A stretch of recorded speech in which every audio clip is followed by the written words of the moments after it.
All right. Hey, it's Chitlins, man. It's good morning. It's Saturday morning. Get your motherfucking drink ready. Let's go.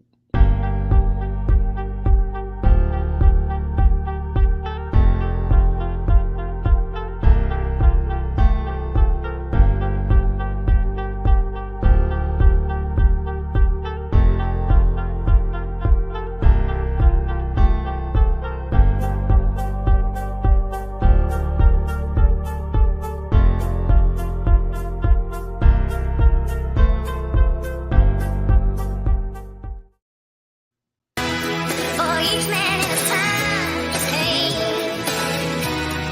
until he walks along the beach and sees his future in the water, along with all within his reach. I haven't needed a book to want.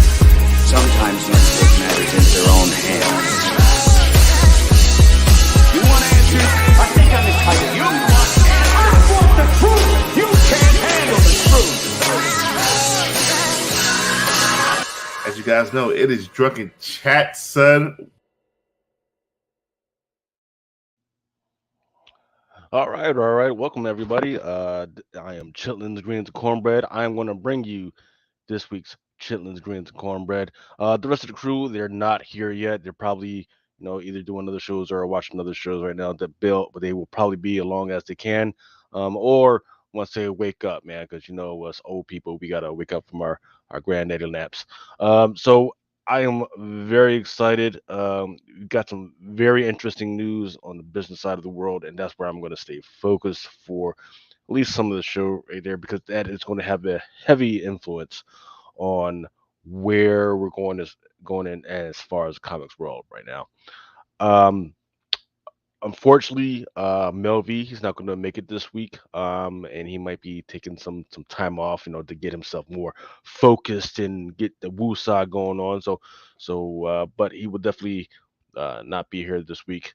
So in the meantime, let's go ahead and get into some of the stuff. In fact, let me give a shout out to. Hey, let me give a shout out to some of our early guys that came in. Let me give a shout out to Wookie Fodder 80, Sands Group, Tino 73, and Raymond Camacho. Welcome, guys. Thank you guys for coming in early. So let's go on into some of our early stuff. All right. Hey, so the first thing I wanted to go into was this one is going to be very interesting. So you know that Alex Ross has been putting together these interesting covers. First he did the superheroes joint, and now he was doing some of the villains ones. Well, there's going to be an all-together tie-in, which is like a 60th anniversary special joint, but it's going to be like a connecting cover. The first cover for this one is actually going to be on Uncanny Avengers #1. That's what's coming out in August, and I haven't seen the news for where the second one is supposed to be coming out, but it's a really interesting cover that has most of the villains and all those other characters like all on one joint, or for most of the Uncanny Avengers. So that one's going to be very interesting. Hey, Cardia West, a freaking, hey man, freaking, welcome. Danger Room Comics in the house. Thank you guys for showing up. Um, so you guys got to watch out for that one. All right, here we go. Chitlins, that is my name. If you guys want to hit me up on uh Comic Crusaders on YouTube. If you want to hit me up on TikTok, I also have Instagram as well under Chilton's Greens and Cornbread. If you guys ever need anything. Hey, what's going on, Creed? Nice to see you guys. Thank you. And please also when you guys check in, let me know what you guys are drinking. I am uh I am going to I'm trying to finish off some of these fireballs that I mistakenly bought. Freaking trying to hit some of these up. Freaking a little mix it with a little bit of orange juice. So I'm not trying to get too drunk because I got another podcast uh, in about 4 to 5 hours after we get this one done. Let's see. All right, here we go. This is how we were last week as far as how Wall Street was doing. Um, there was mostly reds, some greens, There was a lot of anticipation of what was going to happen through the week. The biggest anticipation was what the Federal Reserve was going to do because it was following news about the jobs report. Jobs report was kind of low. That means that the what they were trying to do wasn't doing having that effect of what they thought it was going to do. So this week, here we go. It's back into the freaking green. That's after the Federal Reserve definitely said, "Hey, freaking, we got to raise it." They rose it. They rose it 0.25 percentage points. And it had some interesting effects. Disney um, is back in the green and like some hard green because right after that they definitely said, "Hey, we're going to start firing more people." Um, so it was weird because they were already going to lay off like around 7,000 people. Now they're going to lay off 4,000 more, so that's going to put them in the range of 10,000 people. That's going to be laid off over 2 months. In the meantime, they also came to an agreement with the union that they're going to raise their pay at least $3 an hour, at least $3 an hour. So that'll bring them to around like $18 an hour minimum. So there's that weird balance, right? Because right after Disney said, well, "Hey, we're going to lay off," the union rep says, "Well, us getting a raise, doesn't have any effect on the people getting laid off."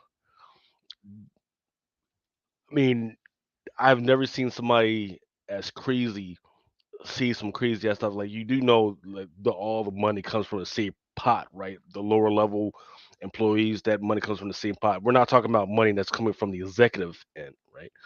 Executive pot money comes from a totally different freaking pot. So yes, if I gotta give you money, I gotta lay somebody else off. That's just the way it freaking works. Um, so before I go into the rest of the executives, because there was some interesting news on that end as well. Um, and cover the rest of the stuff. So Disney, it went up maybe like $1 because it was at $93 like last week. I'm still thinking that soon. I like the price where it's at right now, but I'm thinking soon it could drop down to 89. Um, maybe I want to wait for its next project to come out. When its next project comes out, um, I want to see what those numbers look like. Pretty soon, summertime should be coming out. I want to see the numbers for the Carnival cruise, not the Carnival, excuse me, the Disney cruises come out. Those numbers should affect where we should be at. If people still have money to go on vacations, that'll be interesting because that means that uh, the Federal Reserve rates are definitely not freaking working because there should not be as many people having that much money. So let me look at what everybody was saying. Is it just Lucas? Yes, it is for right now. I know a lot of people are probably holding out on the hot 10 list right now. They probably don't even know I'm on right now. So probably once those guys come over, once that gets done, people will come over. Now, I do know that when I came on, I heard somebody peep in. That means that they thought I was not here, but I was just setting up. So that is what it is. What podcast am I on later? I have the No Prize podcast, where we're going to review this week's Marvel books and possibly some of the books from last week.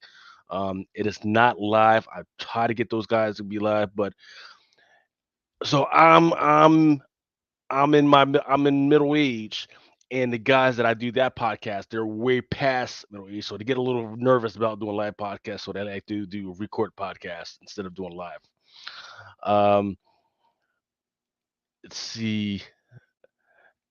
Adam Erickson, he says he works for a tech company and they lay people off and outsource to foreign companies all the time, and our stock shoots up, right? Because absolutely, because there's a balance sheet, there is an allotment of money, and stock workers or tech workers are going to freaking want their freaking money, and sometimes you got to say, well, it's actually cheaper and a lot easier to fire or just outsource and cut some of those outward jobs than it is to do that at home. That's why it was kind of funny. I actually saw an article about some Google employees were saying, "Hey, we want more ethical layoffs." Right? Like, no, that's not the way it works because once again, a lot of these tech companies they've been unionizing, right? Which they absolutely have the right to do. But don't tell me that, okay, now that I got to come up more money, that I'm going to have to fire you in an ethical way. No, it's like, dude, I gotta come up with some way. Somebody, in order to pay you, somebody's Paul's going to have to go home. That's just the way it works. Yes, it's unfortunate. Eric's heard saying banks are going to make the market fluctuate for a while going forward. I believe. I know with the whole there was three situations going on this for the last couple of weeks. You had Silicon Valley Bank, they went crazy. Signature Bank, they went crazy. Credit Swiss Bank went crazy. In fact, USB is trying to buy them. So there's going to be a lot of banks trying to stabilize and get their their balance sheets freaking looking good, because I know the SEC, they got called out for not paying attention. So I know they're gonna do some data calls and say, hey, you need to give us this information now, not during the 6 month mark or during the 3 month mark. You need to give us that stuff now. Um, let's see. Didn't care. Hot 10's been going crazy lately. Tell McLean to keep it moving. We don't need them. Oh, Cardio West, yeah, man, freaking eight. So I know a lot of, I know a lot of you guys don't drink and can't drink, but what I did find out, and what I'm looking to test pretty soon, is there's these non-alcoholic drinks out there. There's like non-alcoholic gin. I saw that at the APC store. Wasn't feeling it, but I'm looking to get some of that. There's some non-alcoholic whiskey and some non-alcoholic tequila. As soon as I find that stuff and get it in the house, I'm freaking going to let you guys know how that stuff tastes and what it's all about. Uh, Adam Erica said ethical layoffs. I'm in a right to work state. They can fire your ass for no reason. Absolutely, absolutely. Um, but I think what when they were looking for the ethical layoffs, they were looking more for the, okay, they decide they're going to fire you at 10 o'clock that night. Then they do a Zoom call, and while you're on a Zoom call, all of a sudden you're freaking locked out of your normal email and all that other systems, right? That's what they're saying. No, we shouldn't be locked out, right? We should, they should let us come in.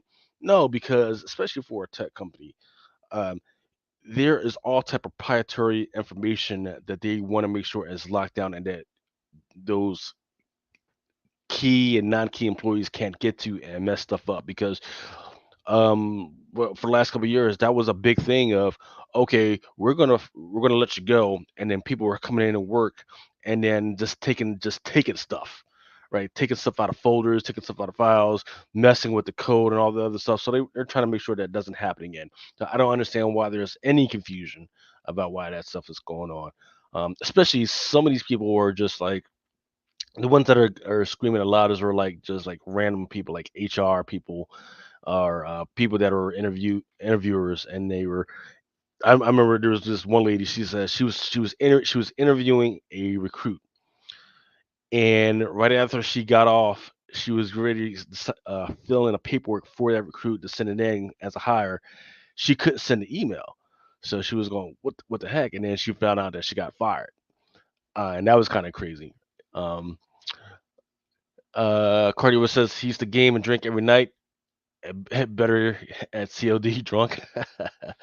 Adam Erickson says it's a real slippery slope. He's in tech and sales. So if they let someone go, they try to cut those resources off real quick. A lot of no competition clauses that they don't force us to sign it. Yeah, absolutely.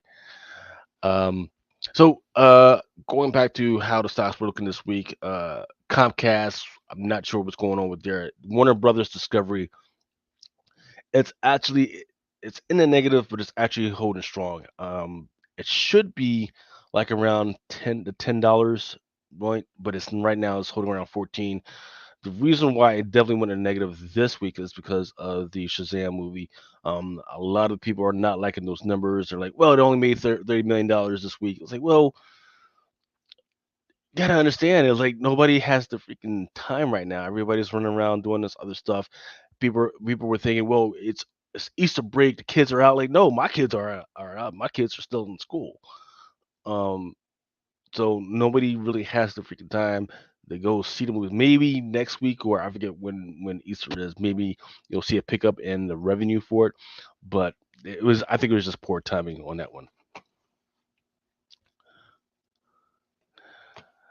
Couldn't find which browser.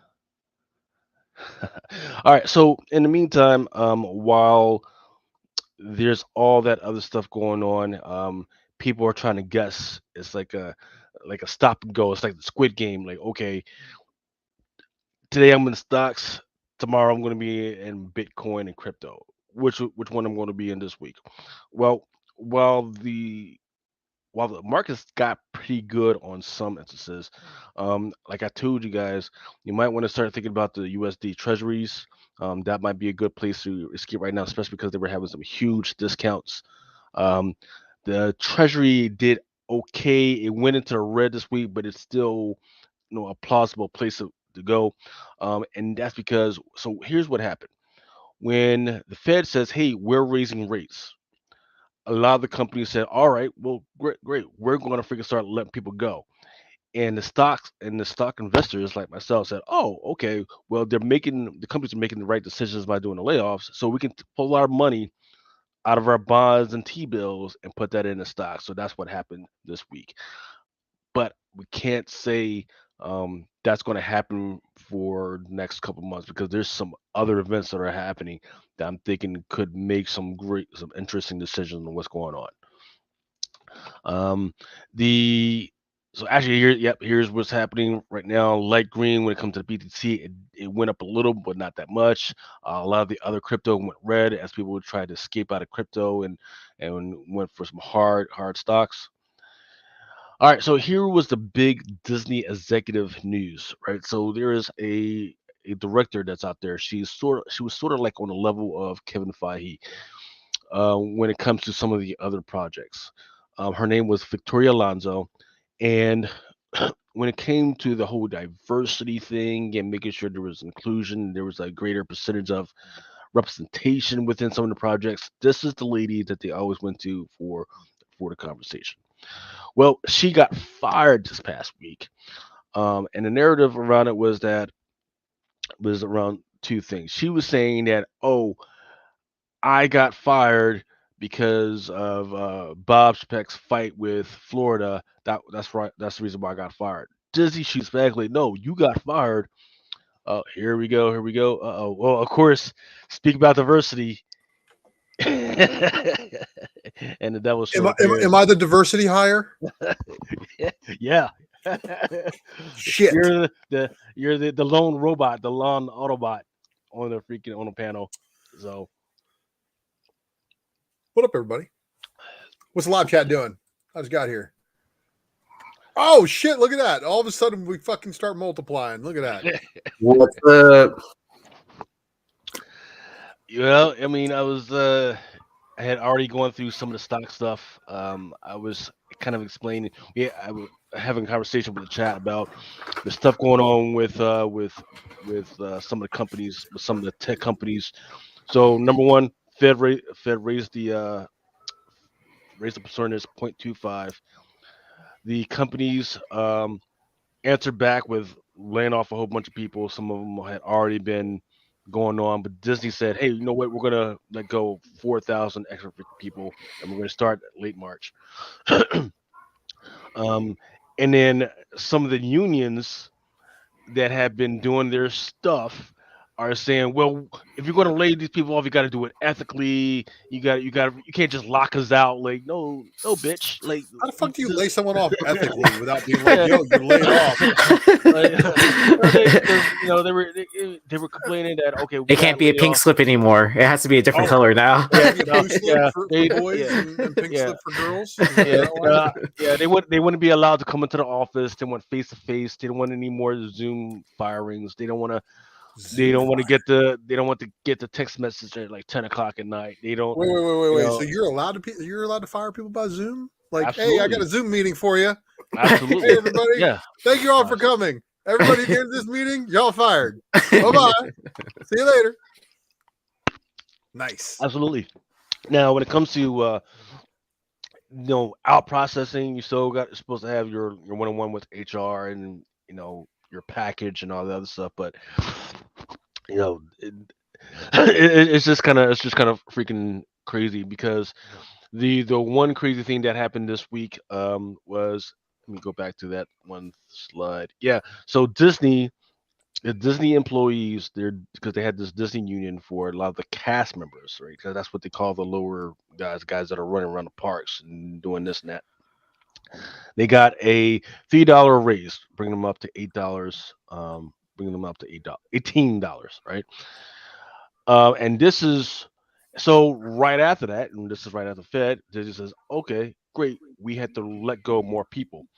The union rep says, "Well, them getting or us getting a raise has no impact on those people getting fired." It's like, yeah, it does, bitch. Because if I gotta raise more money to give you guys more money, then I'm gonna have to let people. I'm gonna have to let some go. The money just doesn't come out of freaking nowhere, right? This is not.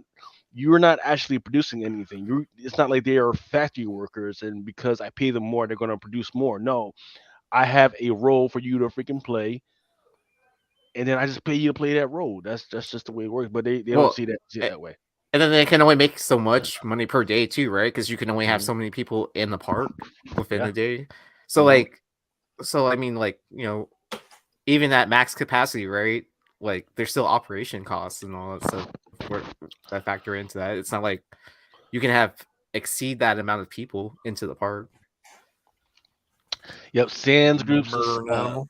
Sands Group is saying that he's an HR director in his day job. Firing is a daily business, Zoom or in person. God damn. So you know Sands Group is is cold blooded motherfucker, man. He's not that one you fuck with, man. He's that dude. Yeah. As soon as you walk in the door, you make friends with, man. You always make friends with HR. Always. I mean, Yep. That, but that's why yeah. I'm glad I have good presence throughout campus, because like I make face to face interactions with like all kinds of people, like anywhere from the president's office to HR to like whatever. And so I like always try. they know me by first name. Like it's funny, like because like in the president's office, right? You can't just like usually just walk in and like no one stops you, right? Yeah. So I have that privilege now. That I can just walk in and they won't Okay. stop me because they know I'm there to fix something like related to either the Hmm. president's office or whatever. Um, So, our so can we talk about the toxic work environment and CGI that this woman was causing, and the reason for her firing is not an indisputable breach of contract, and how she can lawyer up all she fucking wants, but she's gone. Don't let Yes. the door hit you where the good Lord splits, bitch. Yeah, so Victoria Alonso, she was part of the directing group that's been pushing the agenda and the mission for Disney over the last 3 or 4 years. But She got she's fired. also been reported as the number one contributor to the toxic work environment among the VFX people working on all of the Marvel Studios shows. Right. But Hmm. so that's immaterial to me because you know, look, people, some people are used to getting taught to a certain way, and if you can't do what the boss lady says or the boss man says, then guess what? You are most likely be want to be able to be replaced. That's just the way it is, right? She didn't like the way they were doing it. She said something, and now they're crying boo hoo. But Bob you Iger came still back. you We still know yeah. we know why this happened, because Iger came back and said, "Oh no, honey, you can't be fucking up these products. My boy Stan up in heaven, he ain't having that shit." So boot. Yeah. So I didn't get a chance to, but I need to take a list of the stuff that she actually had her hands in because that should be interesting to see what was really going on. Because what they're the one of the first things that they're saying is an indisputable breach of contract was this movie called Argentina 1985. Her working on that as well as working on Disney stuff was indisputable breach of contract. Because you can't be working on you can't be doing the same thing certain things at the same time, right? So that was number one. But in the meantime, she said, "Well, no, it's because I'm gay, I'm a gay Latina, and they're trying to silence me, and they're trying to silence my freaking voice." Like, no, if you sign a freaking contract that says you will not, NDA. yeah, And you and can't. all right, first off, she signed a Disney contract, and if the House of Mouse says that they violated the contract, their hundreds of billions of dollars invested in the lawfare, I'm pretty sure has got that one ironclad. So bye bye. I mean, just stop making waves on your way out. You're gone. And already, like, if you follow the right people on Twitter who work in the visual effects community, once this firing happened, I don't know how many Disney movies we've seen, like the Wicked Witch get killed and like the bad guy die or something like that happen, somebody get hauled away, and everybody jumps for joy, right? That seems to be like the consensus meme that was going around after she was given Das Boot. I'm just repeating what I saw on the Twitter threads, okay? And yeah, but it's a bots. No, it's not bots. These are actual artists who work in the industry who were sick of the shit that she was imposing upon them. Yeah. Because she was responsible for a lot of things that let's just say people don't all wholeheartedly agree with. And again, whatever else is going on over there at Disney, we've all seen the videos of the people going, "Oh, I plan on putting this in every movie." So Bob Iger's back, and I don't know if he's doing things that everybody likes, but he's doing things that the shareholders like, and he's doing things that the audience that consumes the media from his company likes more than any other crowd who may not be participating with their dollar likes. Yeah, so I don't know. So here's where what's going to happen is that Walt Disney is going to have an LGBTQ plus summit in Florida in Orlando pretty soon.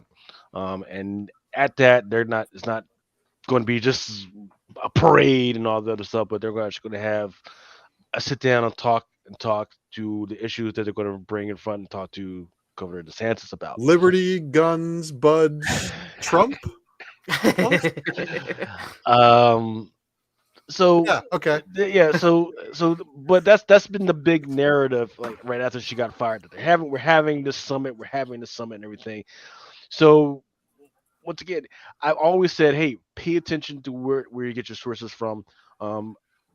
Deadline, Hollywood Reporter, Variety, they're the big three right now, and the way they're talking about her is not good at all. That's how bad it is right now. So I don't know what her next job is going to be. So What do you mean next job? She's done. Yeah, She's yeah, retired. yeah. No. So she's got a couple movies that are in the pipe right now. And that's why Disney is Which pissed off. we'll pay Why her a Disney's nice pissed off. residual as she fades into obscurity and we never have to see her name or face ever again. And she could just be one of those people that, we talk about. Or the executive producer line, right? Where she Well, I mean, funds that's what people where with she money funds do. Yeah. When you are somebody with money, you executively produce movies. You're just like, here, I'm gonna throw my money at this. You want to make this project? Here, cool. Here's my money. Put my name on it and pay me residuals. Yeah. It's like, here, I'll make this really big.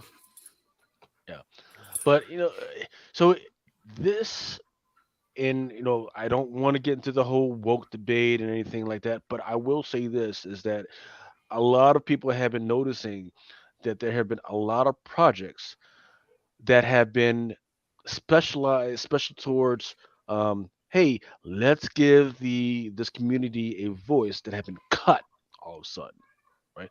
A lot of TV shows have been cut, a lot of movies that were going to put that on display, a lot of comics that are out are getting cut, whether it be some of the Batgirl characters, Robin, Tim, Tim whatever, Drake. Jim Drake, Robin, that shit got freaking canceled. There's a lot of stuff that's been getting canceled. And I think it's because, like you guys have been saying, when you vote with your freaking wallet and we show that nobody's interested in stuff, that's the way it works. But I will say this. I don't care about any of that stuff, but I will say if you're going to give the character any type of romantic bent, whether it be sexual, homosexual, regular, whatever, you do it with trees. You got to make sure that the person that is writing the romance actually knows how to write romance. Okay, because some of these comic book writers don't know how to fucking write romance. They're trying to be manga, right, and anime, which knows their shit, knows how to freaking write it, right. But some of these characters, some of these writers don't know that. They know how to write fucking punches, right? I And mean, make I haven't his seen the character viral weird. campaign that says Ultra Maximus for Marvel Editor in Chief yet, and I'm wondering how come the Drunken Sharks haven't started that viral campaign and sent it like rapidly through, IG and Twitter and everywhere else. If you post a link, they will click it and they will send it in. That's what you got to come up with. I'm just saying, like, put Marvel Editor in Chief back in the hands of a fan. Well, what who was can that keep link? track of a universe and make sure that you don't have 3 different Star Lords operating in the same universe at one time. I don't know. Did you know that at Hey. one time there was 3 different Star Lords at once? I don't. Crazy, Sure. huh? I don't know.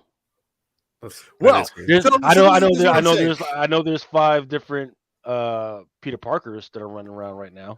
Yeah, and Wreck Rap is going to be the new Spider-Man going forward.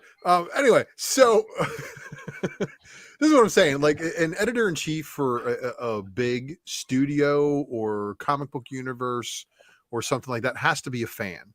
She was not a fan. She was just in it for a paycheck, and she did try to push her own agenda. And this is one of those things that somebody, Lord of Brooklyn, said in the chat. This is the woman who tried to say they couldn't be called X-Men because the name men was in the name. Do you now like her anymore? No, probably not. You probably think she's a fucking moron. So what are you supposed to call them? X people, X people. Ex hominis. the mutants. That's why it was Yes. going to be Oh, the mutants. Yeah. And it's like, no, you're not fucking up my properties for your agendas. Okay, like look, so she originally came from Fox then? I don't know, man. Uh, I don't know. You can remove, and this is what's going to happen. Bob Iger's back in charge. So look, there's going to be a final say as far as what's going to be allowed into a lot of these movies. And as much as people are going to be screaming for all of these different things, and yeah, it's just not going to fly anymore. Let's just be honest. Unless there is a surefire reason for it to be in there. So this is what people are missing. X-Men was all about trying to find metaphors for racism. Okay. So that's where we're starting. Okay. So not only that, it has to find reasons for acceptance of other people despite their differences. And these are the things that Stan Lee tried to bestow upon generations of people through his storytelling and his comics. But because the agendas that people have now, that story is going to get lost, which is one of the reasons why I'm kind of glad X-Men has not been fucking done in the MCU yet. I really want Deadpool to kill the entire Fox universe, murder everybody, and then him and I want James. I want Wolverine to come over, and then I want him to be replaced with an actor who's shorter. These are the things that I want. Am I going to get them? Probably not. But I will say that if Marvel plays their hand right, they can have inclusivity. There's enough characters of different ethnicities. Hell, there's mutant aliens from Erico, for Christ's sake. I mean, if they're going to go the Mars route, that's going to be a separate planet. What's missing from that? Despite, again, all the characters that we already know that, might be, of, other varieties. X-Men has it all. And there's nothing to go wrong here, but yeah. but I mean, I'm just hoping that they've learned from the mistakes of hiring all these people to write comic book characters, but then at the same time sitting there bragging, saying, "Oh, I've never picked up a blah blah blah comic ever." Never read one in their life. Have no fucking clue what the story is, and are just there to try to position a. They're trying to position a basically a fucking persona that people can relate to. We want characters that people can relate to, but we don't care if their story is the story good. Who cares? It's diverse. That's what these people are telling us, and that's when I think Bob Iger came back and said, "Look, you guys are killing the company. I'm going to come back. We're going to straighten some shit out, and then we'll see what happens." So. Yep. I don't think they're going to be a disaster Wookiee fodder, because I think with this lady getting Das Boot, a true X-Men fan is going to be the one that's got to come in and make these movies. No Bryan Singers Bryan Well, Singer so did exactly what Marvel Studios would have done with this lady at the helm, and that's just pick and choose different characters from different fucking timelines and not tell an X-Men story. I want a good X-Men movie, not just a good movie. The X-Men movies before were good movies, but they were fucking shit X-Men movies. well, we got the next project is X-Men '97. Yeah, That's yeah, what it's I the want to see. cartoon. We all know what's up with that. Yeah, We all know I what's mean, up I with think that. we all have a level of expectations for that too. Even Well, if it's going to be everything that we've seen reported, it's going to take up right after the old series ended. So Charles is going to be in space, going to hang out with Lilandra. And how much you want to bet Xandra comes back? So that's yeah. somewhere I think they're going to go. They've already, they did the House of X Chapter 2 comic books based on the X-Men 92 stuff. I love the X-Men animated stuff. I think it's great. But Bishop and Morph, we know they're coming to the team. We also know that Magneto is going to be in there like a la X-Men 200. And those are still in back issue bins. Everybody pulled 201s for decades because of Baby Cable. But now you got to be looking for Magneto, the Trial of Magneto, Uncanny X-Men 200. But X-Men's going to carry it, and they're setting it up with the animated. And if the animated does well, and the animated reaches audiences that are not only us old dudes, but some of the younger audiences, man, and we can if I can get kids like my age, my son's age, like 6 years old, kindergarten, first grade, second grade kids to watch X-Men, bro, game over. Do you think they're going to test the waters though with like Fantastic Four before they actually dip into X-Men? We already know What do they you are. mean? We already know they are because we know that Fantastic Four is like the last movie on the slate that we've seen after. I can't remember. Does it come before one of the Kang Dynasty or Secret Wars? I can't remember. But I know that we've already been teased Fantastic Four. We know they're coming, and that's another thing. How are they going to do Fantastic Four when they're clearly a 1960s team? The only way I see this going down is if they show the Fantastic Four being in the 1960s and 70s, and that's like their place in the Marvel universe, and they literally put them back in 1962 where their book took place.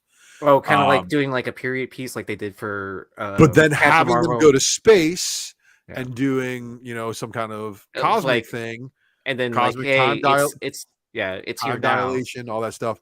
But and someone, Chad's talking. Chad was talking in the chat about the Starjammers. There's so many places that they can bring the X-Men from in that place too. They could have sent the X-Men. The X-Men could have been around. We could have already had the 5 original X-Men, and then these other guys. But they're also basing a lot of the Wolverine origin on supposedly the Winter Soldier or the Captain America 4 movie, New World Order. The rumor is that's the movie where adamantium gets introduced. So, we'll see. Eric Sir says that the Fantastic Four should be like a Captain America origin.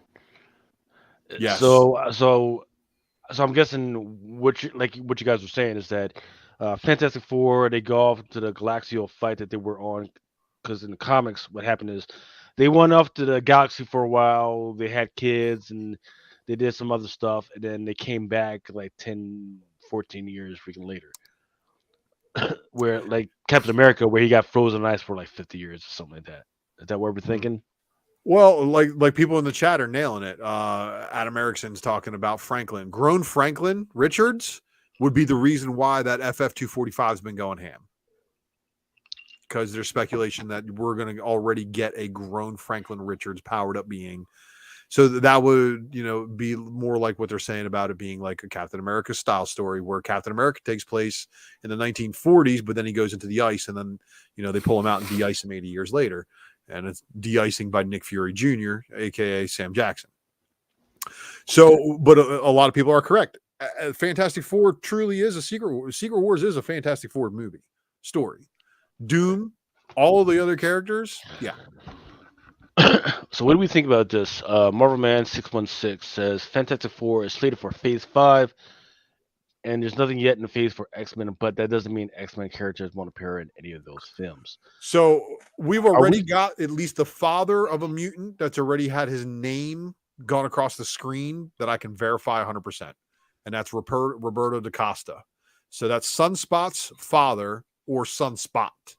Most likely it's Sunspot's father because it said Roberto da Costa and not Roberto da Costa Sr., which would have been the correct thing because Roberto da Costa Sr. is Sunspot's father, who does die of a heart attack in New Mutants 99.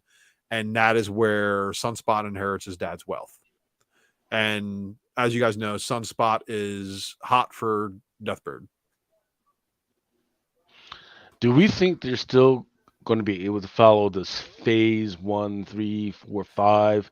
Because right now, Marvel, the Marvels, remember the Marvel movie? Remember that shit? Mhm. That's been it's been delayed. The Black Panther shit, the Wakanda Forever shit, that's been fucking canceled. The Riri Ironheart, that's been delayed or canceled. Were you thinking they're still trying to follow through with some type of thing or what? Yeah, no, they absolutely are. I mean, we've already seen all the way up to phase 6. So just because your stuff's not shown there doesn't mean it's not going to be added in there.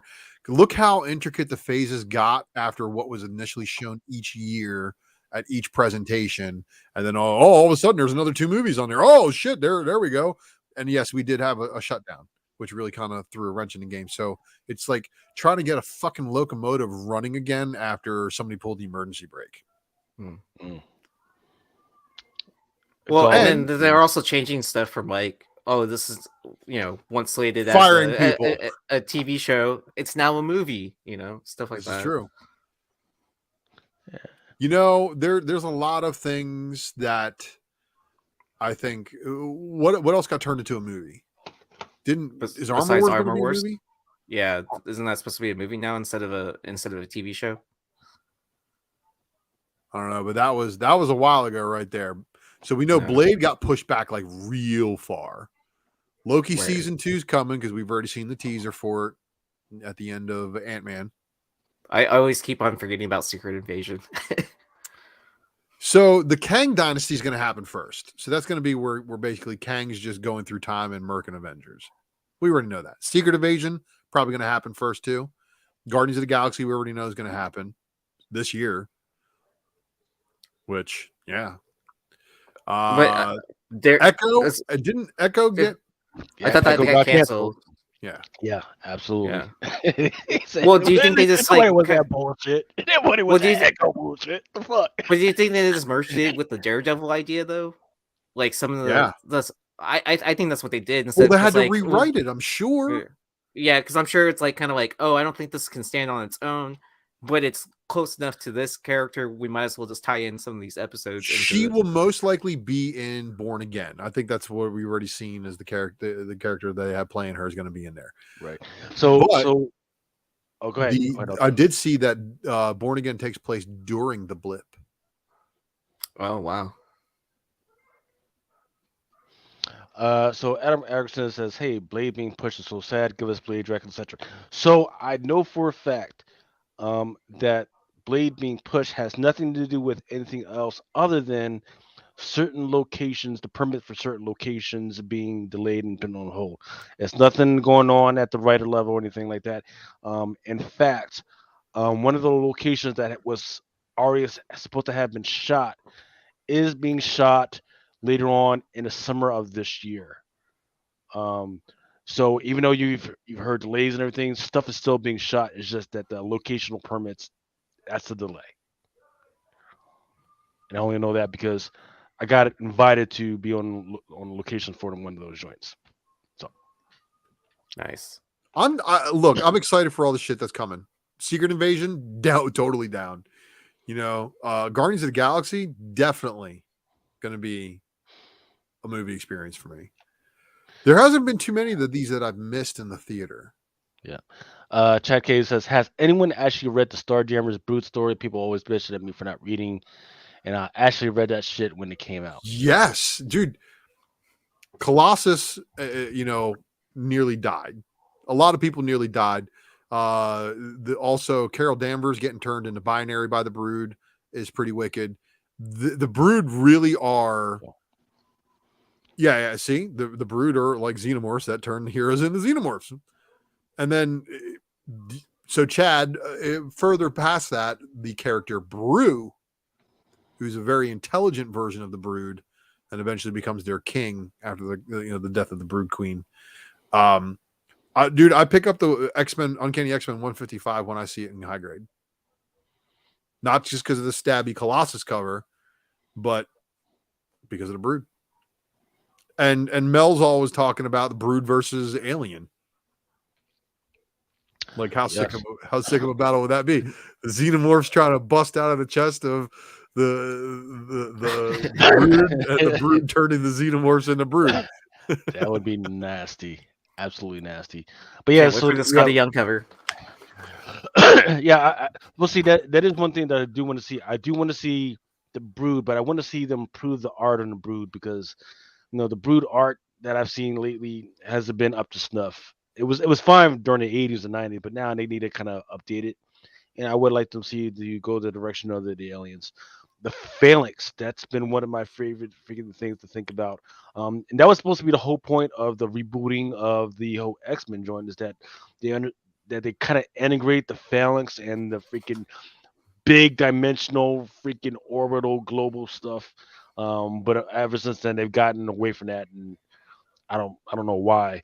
And the other thing is I want them to get back in because somebody was talking about sexuality in X Men earlier. Let's get back to the X Men fucking right because one of Good the God, X-Men be fucking everybody, bro.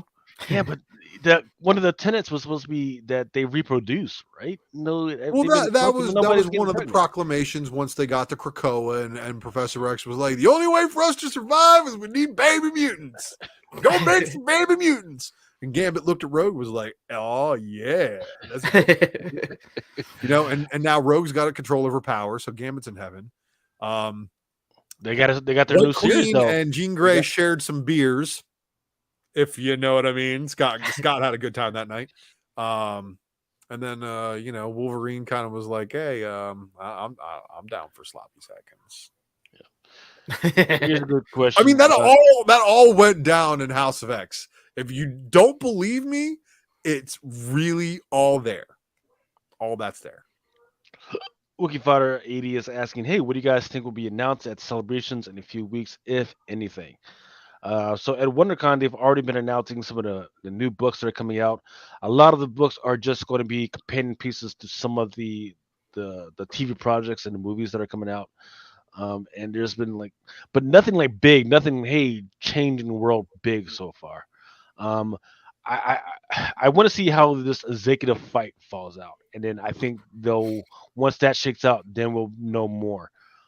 Because if you can't rely on one of your big directors to not fuck around and do the right thing, then you might want to freaking sit down the rest of the directors like Kevin Feige and I forget the other guys. Um, Say, hey, sit them down like, hey, you can't do this. You understand that? Resign this, and then we can go forward. Because that was supposed to be another big thing is that Kevin Feige was supposed to make the TV projects and the movies look like the comics, and the comics look like he was supposed to bring all that stuff together, but all of a sudden that's freaking stops. So that's The going to be synergy was not there, my friend.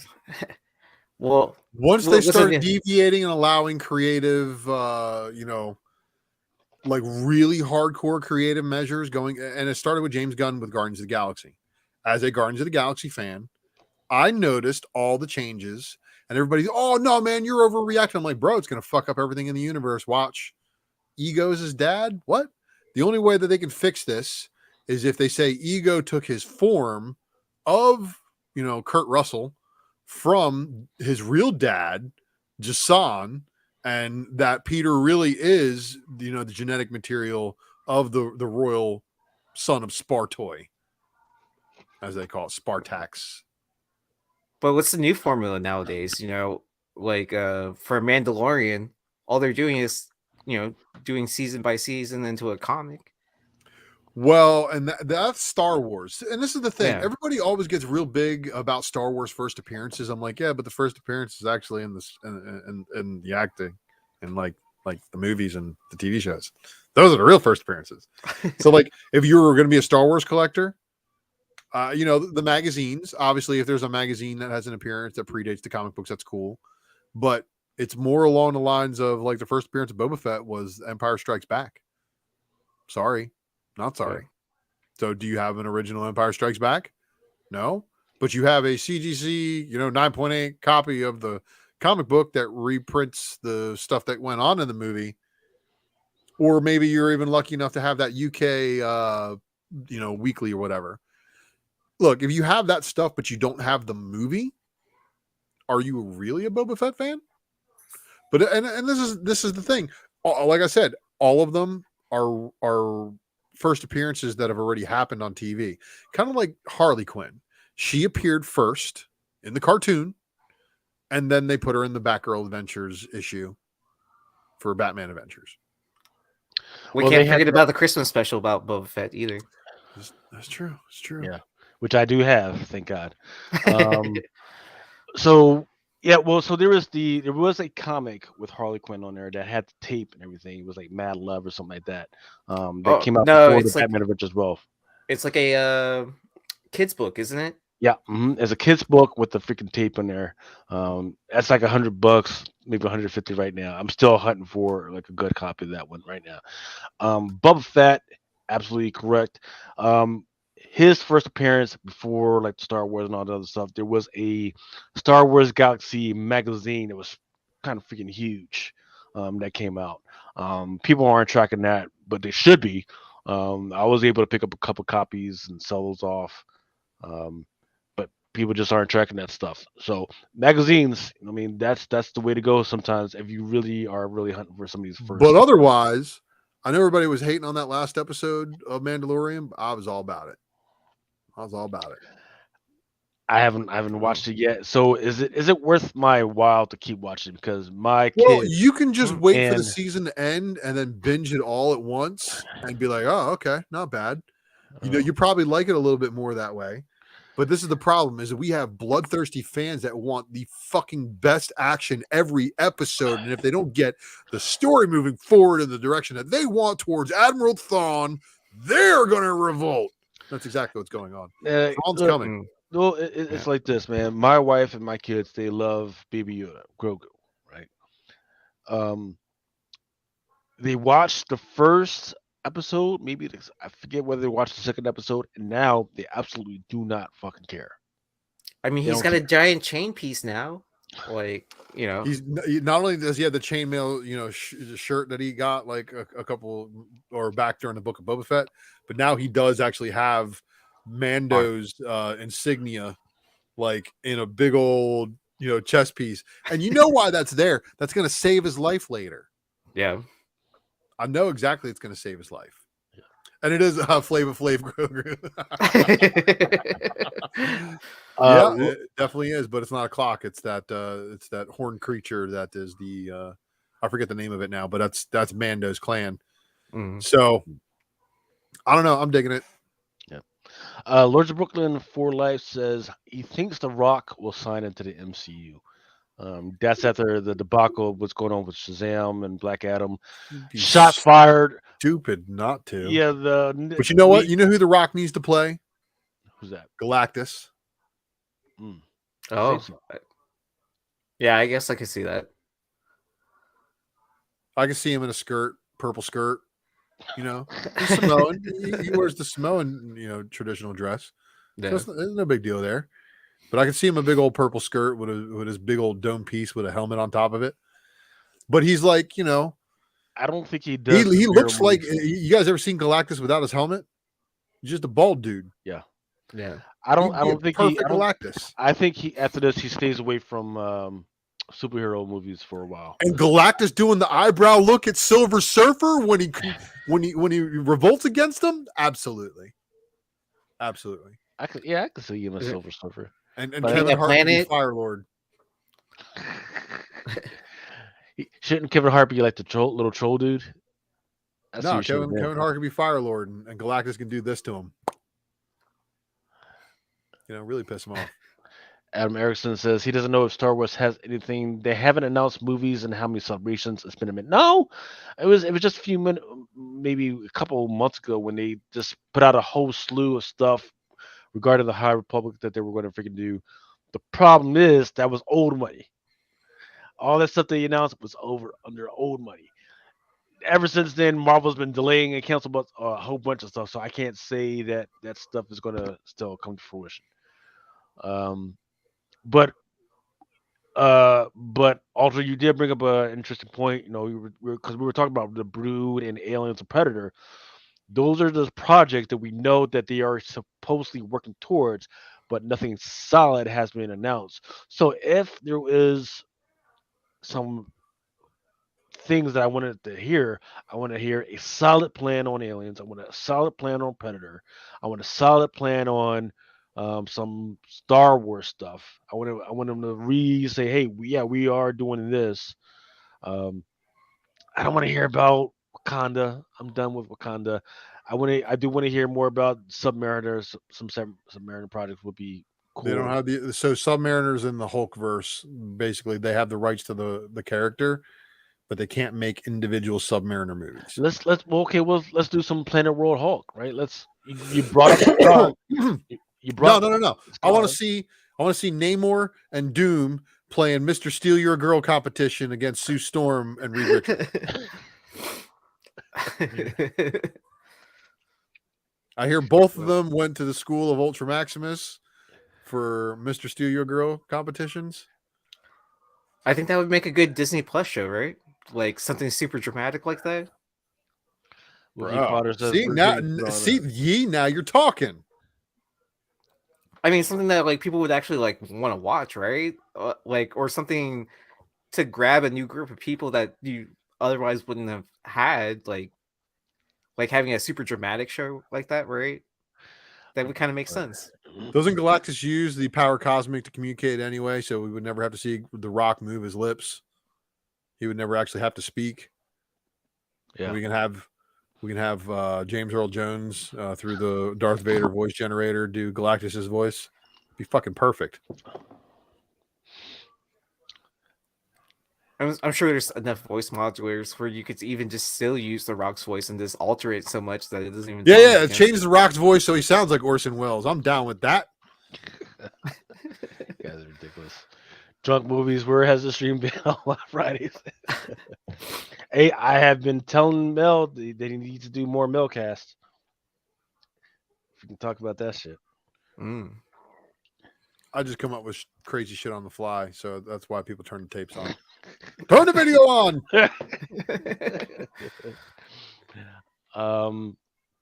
But yeah, freaking that's what I'm looking forward to. I want to see more aliens. I want to see more predators. I want to see more horror shit. I know a lot of people didn't enjoy the that werewolf by that. What was that I name of the freaking project that they Werewolf The did? by with- Werewolf Night? by Night special. Yeah, I I loved thought it. I thought that had good reception to it. I Yeah, I no, did man, too. we- I enjoyed it. Yeah, You know yeah. why? Elsa motherfucking Bloodstone. That's fucking why. No. But she's not as foul mouthed as she's supposed to be, because you know that she's like in the comics, like every other word out of her mouth Is censored.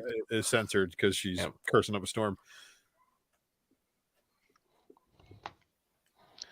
And Clark Griswold, welcome. From Well, Clark Griswold, in Twitch. case you haven't noticed, with the addition of John Bernthal to the Marvel Cinematic Universe confirmation, we're looking more and more like Midnight Suns is being arranged, and that may be what Blade does in his film or his TV series or whatever they're doing for him now, to whereas he organizes the Midnight Suns from comprising corners of the existing Marvel Cinematic Universe: Werewolf by Night, Man Thing, Moon Knight, Punisher, Blade.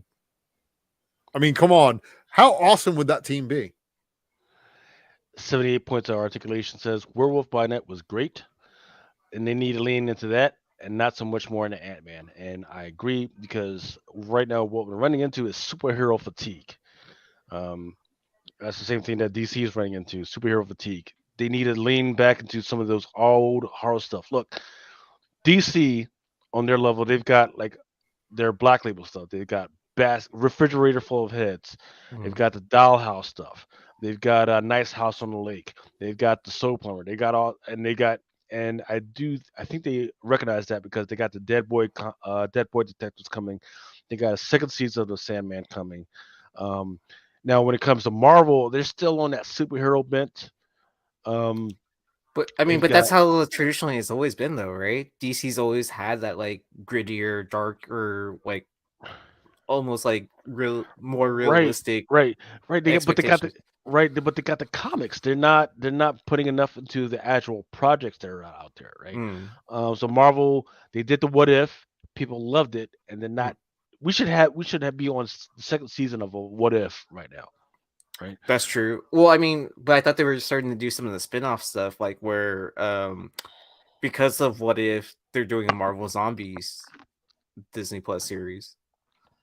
Right, that's what I thought too. But once again, they should have already had that in the hopper right now. Well, I mean, They I felt should. like the What If situation was like more of like, hey, let's throw out some of these ideas that we have and see if people latch on to any of these and then expand from there, right? Yeah. While still be able to like do a second season of What If. Like, I mean, like once I finish, then you kind of like want a little bit more, where it's like kind of like, hey, this actually ended up really working out for Disney Plus. Let's continue this. But they decided. I mean, I don't know what they're I thinking don't know. otherwise. Because they decided to focus on the whole diversity thing, and now they're Mm, fucked. And now they got a whole bunch of shit out that nobody freaking wants. A whole bunch of gaps, yeah. and Star Wars is not enough to fill in the fucking gap. No, and Well, I'm not saying that nobody cares a fuck about Star Wars, but the current season of Mandalorian, nobody gives a fuck about right well, I mean, also, and how many people have you heard saying, "Oh, I sit there every week and watch Bad Batch"? now. I mean, that seems like even a bigger flash in the pan too, right? I mean, because Is that's that becoming a or what do you tell? What do we talk about? What is Bad Batch? Is that a new that's the thing, or is that second season of the Bad Batch? second season, or is out. It's like 10 episodes in, something like that. Shit. I mean, I've been watching it just because I've been watching it, but like at the same time, it's not in my weekly rotation where it's like kind of like, oh, I have to sit there every. I don't even I don't know if it comes out on Wednesday, but like I think it comes out on Wednesday and catch that every Right. week. I let a few episodes build up before I go back and watch it. Yeah. Adam was saying, "Hey, Lucas, X Men is enough to fill in the gaps."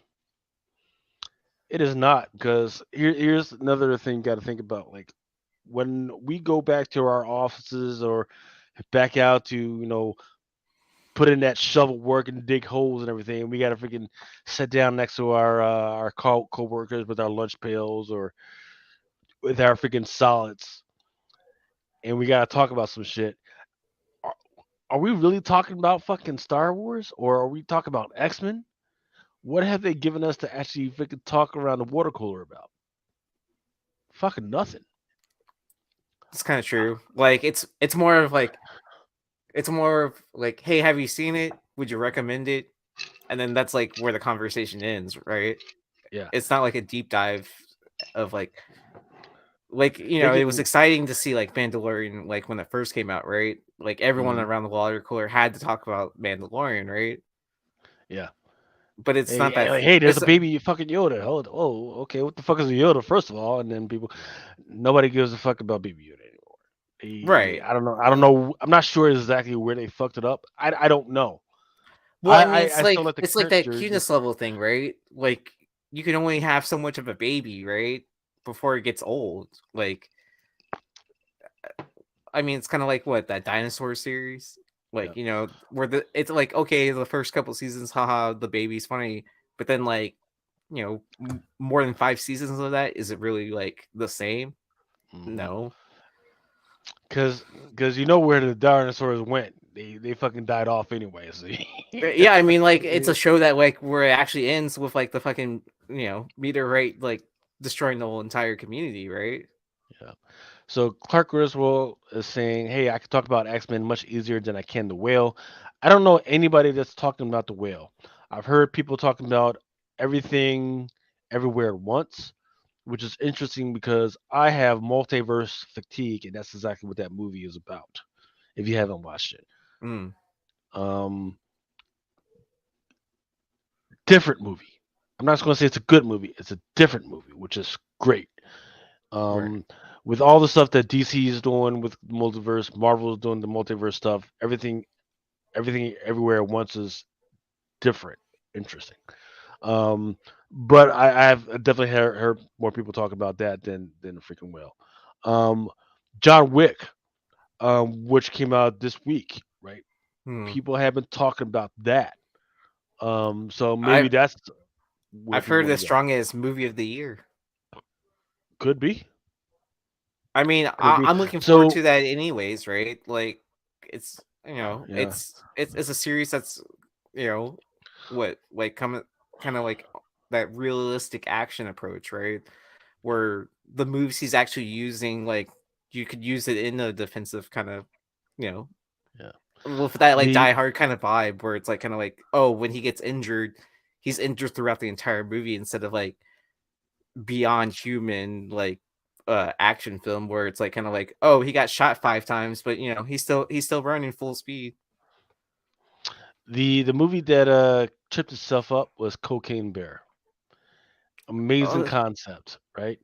it's total Um, B-list movie, but then it had like a full movie production value to it yeah. or whatever. All those, yeah, Budget. all those people there, you're like, man, I know who that is.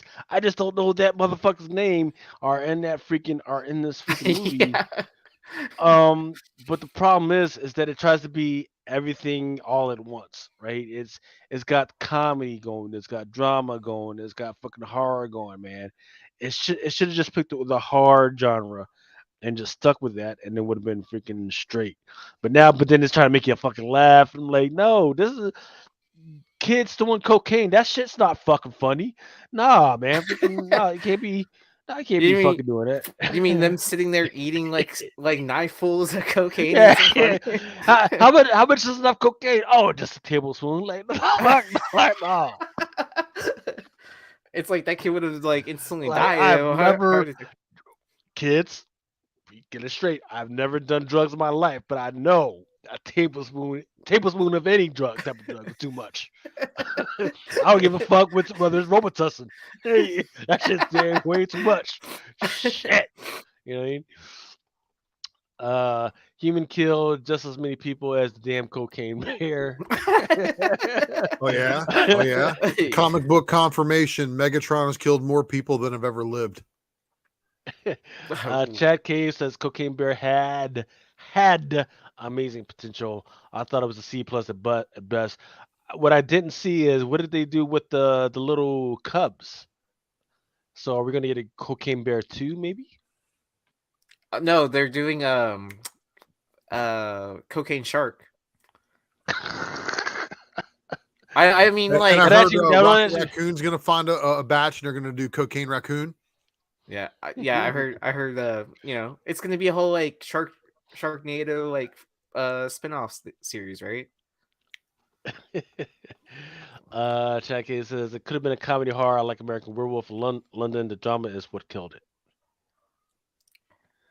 Uh, Cocaine Winnie the Pooh. Now that's a movie. Yeah, there is supposed to be a Winnie the Pooh horror movie that's supposed to be coming out. That's Oh, going to be I think interesting. it's already out actually. Is it? Yeah, Don't tell me that. Now I gotta fucking find that shit this weekend. Well, I mean, did I actually I'm like go 4 into? years behind on TV right now. I'm catching up on Mr. Robot. I'm at the last like 3 episodes. Anybody watch that shit? I haven't On seen it. what? On Mr. Rami Robot? Malek and Christian Slater. How many seasons?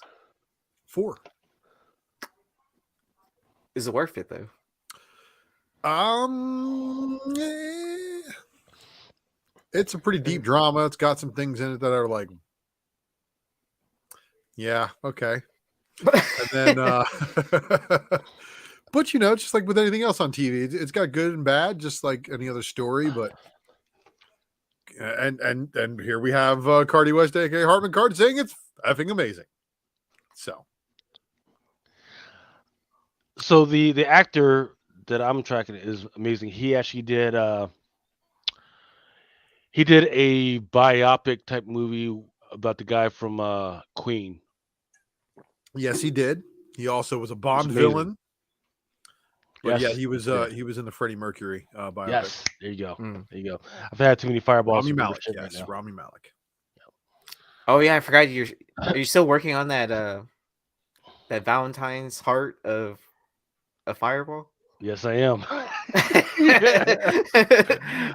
my wife has agreed to let me drink it as long as I leave the box, because whatever. She wants the box. Gotcha. Yes. You gotta store those knickknacks somewhere.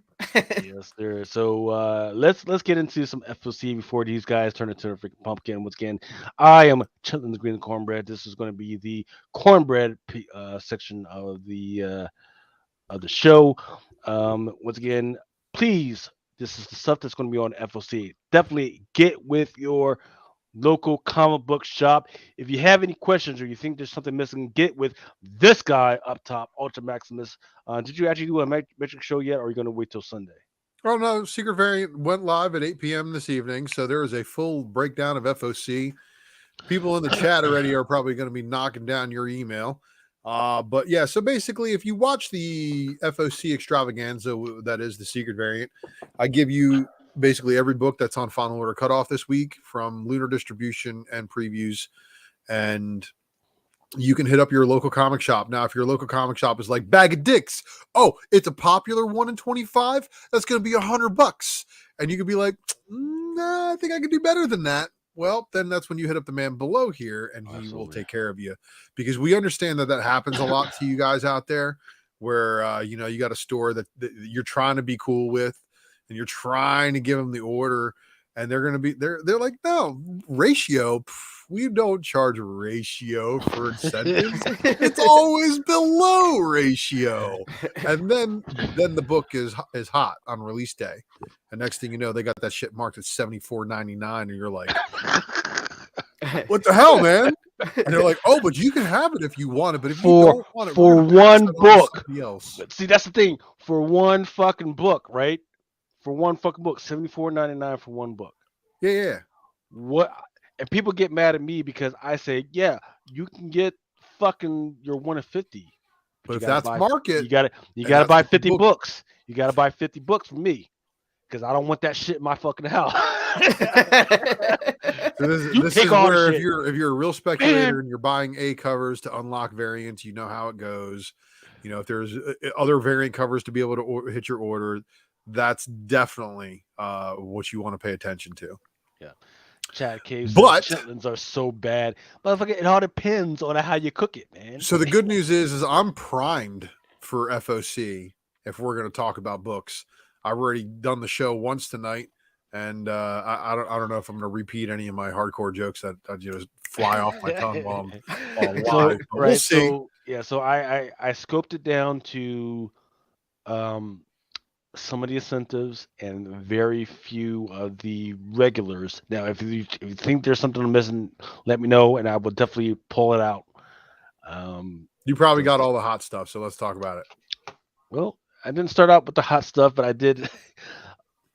Look, Yeah, that's kind of horror and tentacles and arms and centipedes, breath of shadows.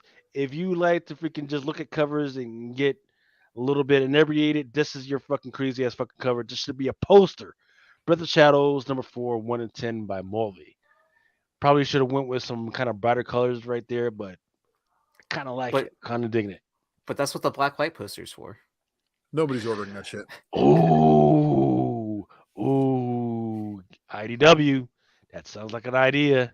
That sounds like an idea. Because the people on this cover, they look like they do a little freaking partaking. But let's be honest, okay? This is issue number 4 of Breath of Shadows. Nobody fucking ordered 1 through 3, and it's a 1 in 10 incentive.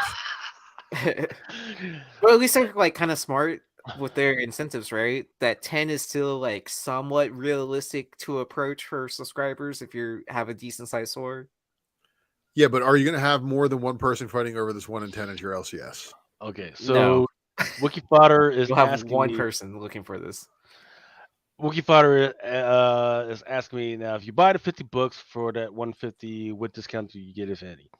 Okay, so through the drug, once again, I am promoting your local comic book shop, right? Help them out.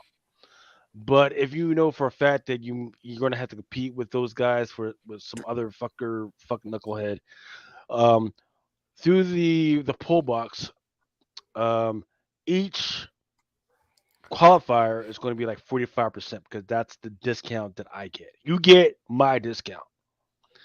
And then that final book, that 150, you get for the cover price, right? So it's right. And if there is a 1 in 25 that goes along with that, you get those for cover price. And if there's a 1 in 10, you get those for cover price. That's the way it works. So think about, hey, you buy all that shit, then you get a 150 for 4.99. You get your 1 in 25 for 4.99. You get your 1 in 10 for 4.99. That's the freaking work. So you would possibly get 54 to 55 books at a pretty good price. Whereas some other places, you're going to get your $50. You're going to pay for your 1 in 50 for 50 bucks. You're going to get your, and if you want to get the 1 in 25, you're going to pay $25 each. That's the kind of way it works.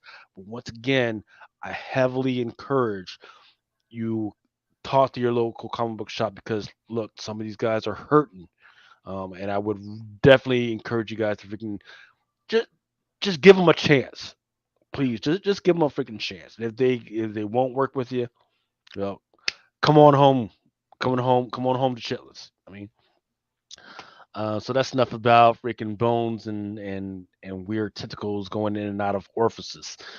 My Little Pony number 12, 1 in 10 by just ugh, I can't even freaking see it. The weird thing that I don't understand about this, and this is where I think these are new characters, is that there are raccoons with unicorns on this freaking cover. Never seen that shit before. Don't understand why it's going on, but I think these are freaking new characters. As if you're a My Little Pony head, or what do they call them, bronies or something like that. So they're expanding the universe, and that's a new freaking thing. Didn't even know raccoons. What would you call a raccoon that's like a slice between a raccoon and unicorn? A raccoon, something like that. I don't know. A unicorn, maybe. I don't know. Um, I don't know if that one would fly too well. Yeah,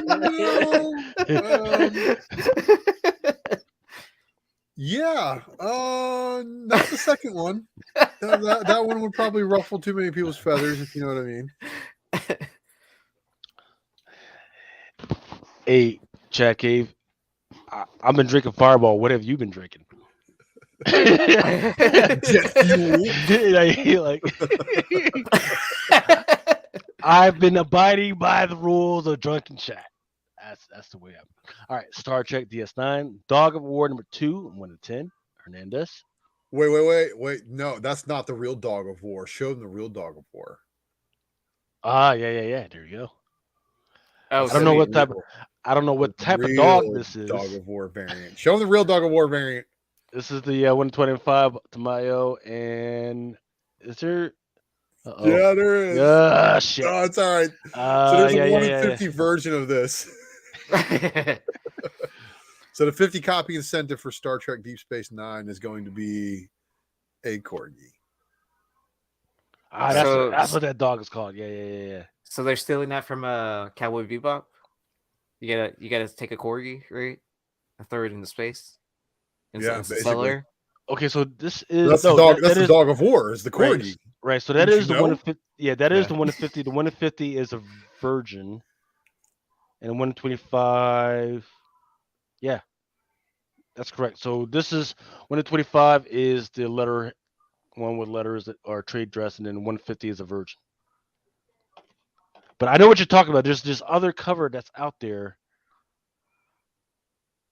Yeah, there's this other cover that's out there. It's kind of weird. I wonder what the dog's name is. But I do like this 1 in 25 Jake Burtok. and this is just an open order. It's kind of cool. Ferengi. That's awesome. It's a And the corgi that's got the corgi Borg. Borg. Yeah. That's awesome. That's fucking awesome. And it's I open mean, order. That should have look, been a if you're one. a That Star should have been a Trek 150. fan, IDW is definitely pulling out all their stops. They're trying to capture all the business. They're desperate right now. Well, I don't think they're desperate. I just think that Star Trek, the properties themselves, Oh, want a lot of look, storytelling. look at all the little puppies, man. Yeah. They're all Borgs down there. Oh my goodness. All right, let me go ahead and order 20 of these motherfuckers. Well, this is what happened after the Borg attack. They get a bunch of dogs and they deborg them. I mean, that's the natural order of things, right? You go from cat to dog. I don't know if I'm gonna order 50 of these motherfuckers. Well, look at the pit bull holding the Borg cube in his mouth over there on the right.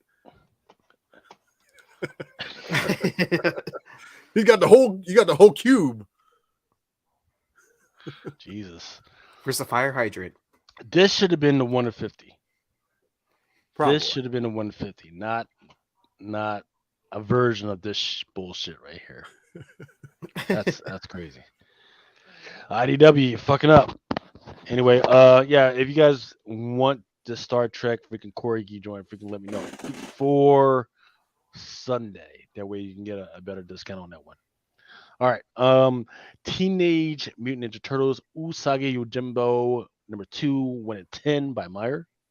Of 5, right? Are Yeah, they 2 eating of 5. pizza with chopsticks? The fuck? Lots of covers though. We got an Eastman cover. You got art. Is that even possible to eat pizza with chopsticks? Oh, anything Yes. is possible if you cut it before. Yeah, this but one is like, Kai. but like, the point of chopsticks is like to negate knife and fork, right? So like, Well, you tear the bread and you fold it. so the Eastman has not been put on the diamond site yet, but No, if it's that's why I was out, wondering if you had access to something that I didn't. uh, I showed the placeholder for the Eastman, and he's got a couple of variants that go along with it, including a 1/100. But there's a really good other incentive too. Do you see that one? just stick with the Eastman formula. There you go. If you This just one buy is the one 150 out of Peter every thing. 6, you That's should the one in hit. 25. Let's see. Give me a quick second. Let me go to the PRH because that's where the stuff is actually going to come from. See if they put it because sometimes they put stuff out after the diamond people go home for the day. Maybe every one out of every 4 Eastman cover you'll hit. It's about that ratio, right? Give or take. Mm-hmm. think it's one. Yeah, it doesn't look like number 4. Okay, so I've got number 4. Why does it look like that? Number 3. Man, they've got a bunch of covers missing. Bunch of covers missing. Number 3. We're at number 2. Show me. Yeah. They don't have it. They don't have it up yet. But it's an Eastman cover, Unfortunately. so you know it's going to happen. There's going to be a lot of people who are going to order that one. And then there's another one that's an incentive, so good luck to you on that.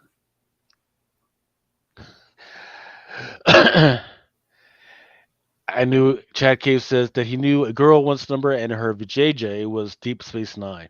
Jesus, you might want to stay with So me. the top of her vagine looked like Worf's forehead. Oh, looking like a weird roast beef sandwich. Like, I mean, goddamn. that's where the what is. So there is a 1/100 of that one as well. Once again, we do not yet have the cover for it. Rogue Sun number 12. There's a 1/20 by Wes Gala. It's kind of got like a Momoko David Mack type of quality to it. I actually kind of like it. Fortunately, I don't fucking read Rogue Sun, so So that's Dark Knights of Steel meets Johnny Storm. wouldn't be. With a Thundercat sword? I seen it. Alien number 1 has a 1 in 100 by Malieve. I don't have the cover for it yet. Here's the 1 in 25 by Delato. I really hope one day that like previews actually comes out with that cover, like image not available. Do not say anything like that They because will there's gonna fuck be around and there's do gonna that be shit. some store fucking exclusive. This is not available, or they're gonna do that to that same shit that he did on sale on Wednesday. That's what I was hoping. Oh man. Uh-oh. How did it go? All right. Avengers Beyond number 2.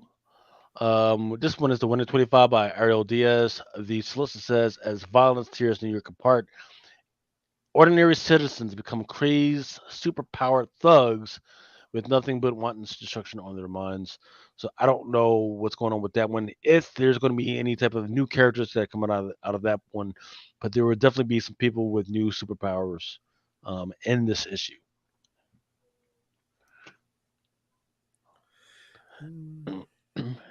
Yeah, skip it.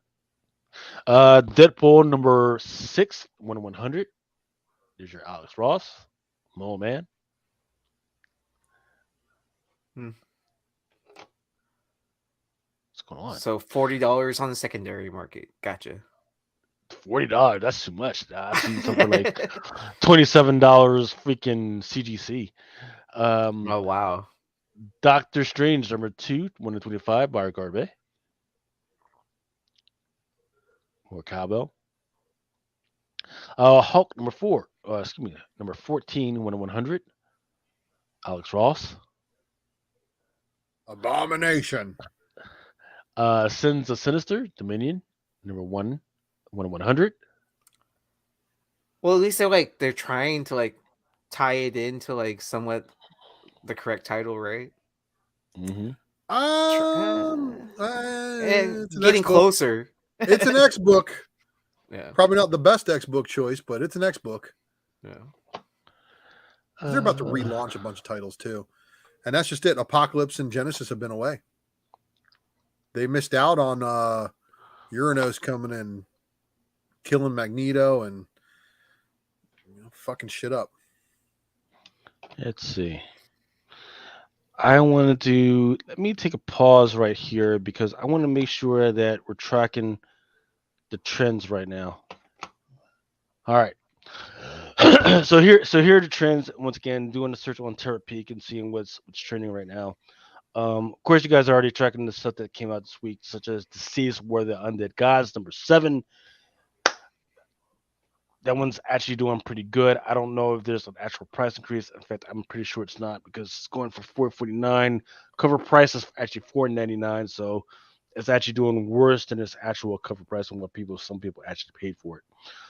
Power Girl Special number 1 that's supposed to come out in 3/17. That was that standing art germ, of course, a lot of that germ with a lot of front read. Spider-Man number 7 that's supposed to be coming out in next month. The Top Secret spoiler variant, we still don't have the art for that one yet. A lot of speculation on what's going on with that one. That was the one that Dan Slott supposedly put something on his Twitter page. Hey, there's something happening with this one, but we still don't know. Savage Dragon number 266. I'm not sure exactly if there's anything that's going on with that one, but I do know that the cover is kind of tantalizing. And there are a lot of degenerates around there that are definitely going to love that cover. So that is what that is. Vampirella Year 1 number 6. I've been talking about this since November. And it's still going pretty strong. That's one where Vampirella is pregnant and she has a baby.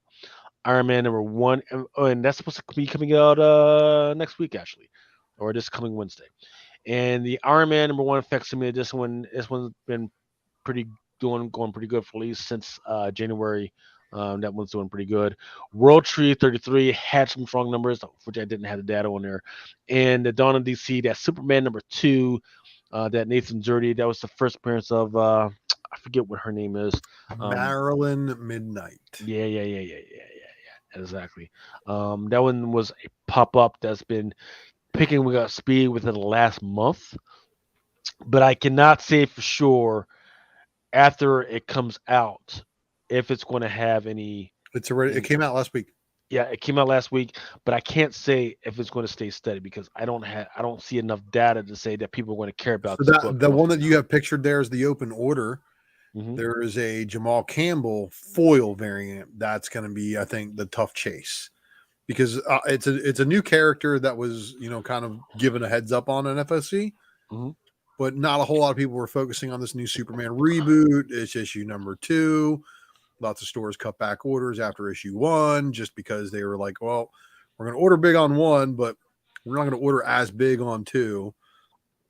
So it's really up in the air. But if it's well received, oh boy, it could be off to the races. Yeah, we'll see. That's it. All right. Back to the FOC stuff. Sins of Sinister Dominion number 1 in 25, the Laraz variant. Pepe killed it.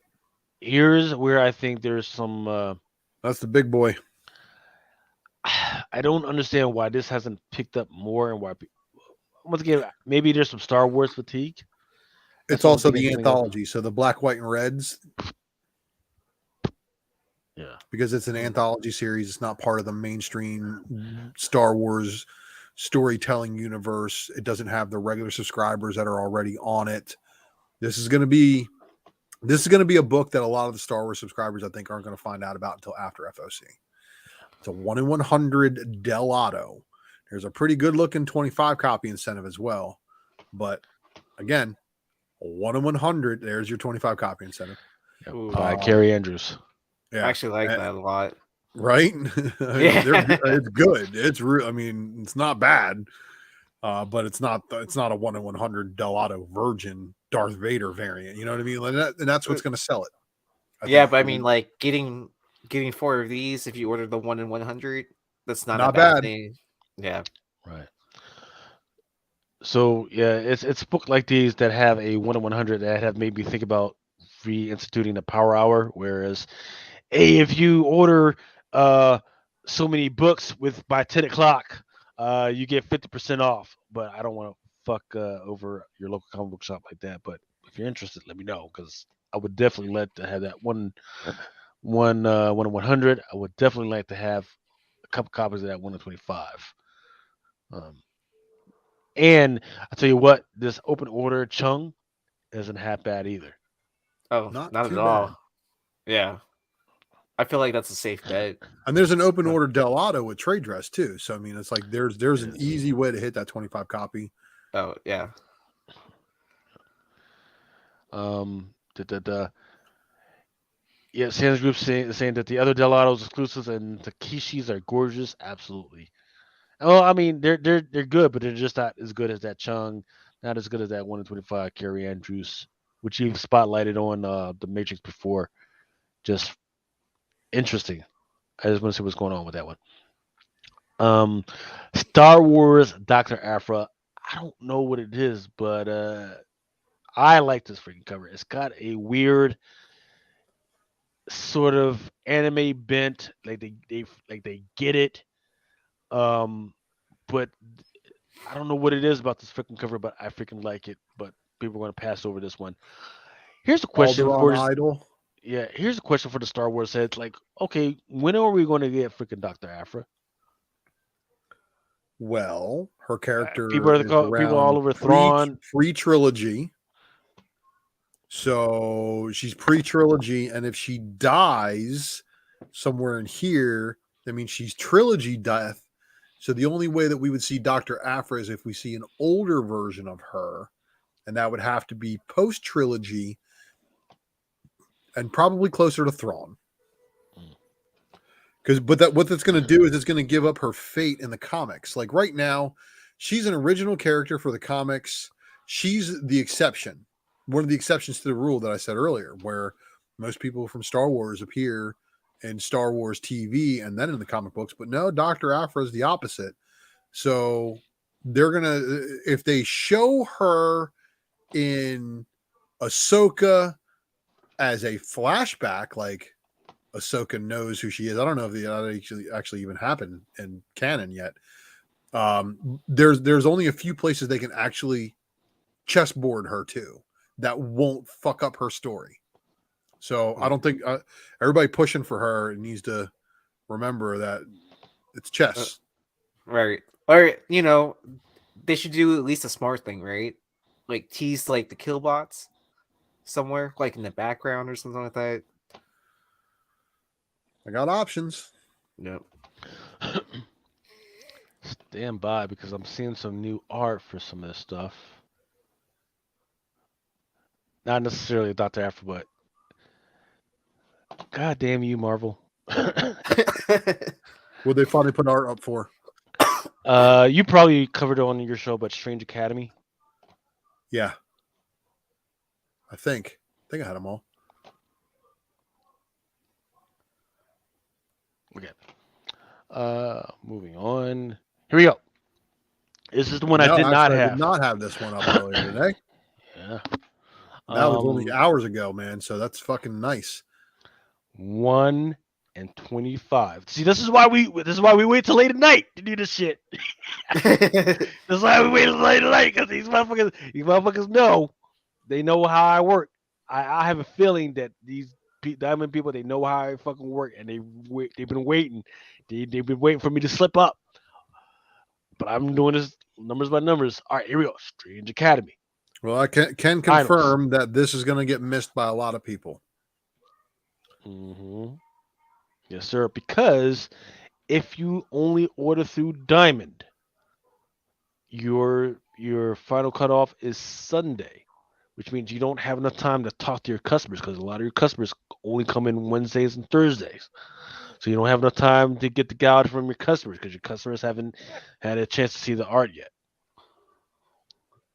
So it coming in on they're due on Sunday, so that means there's going to be a lot less of these. Okay.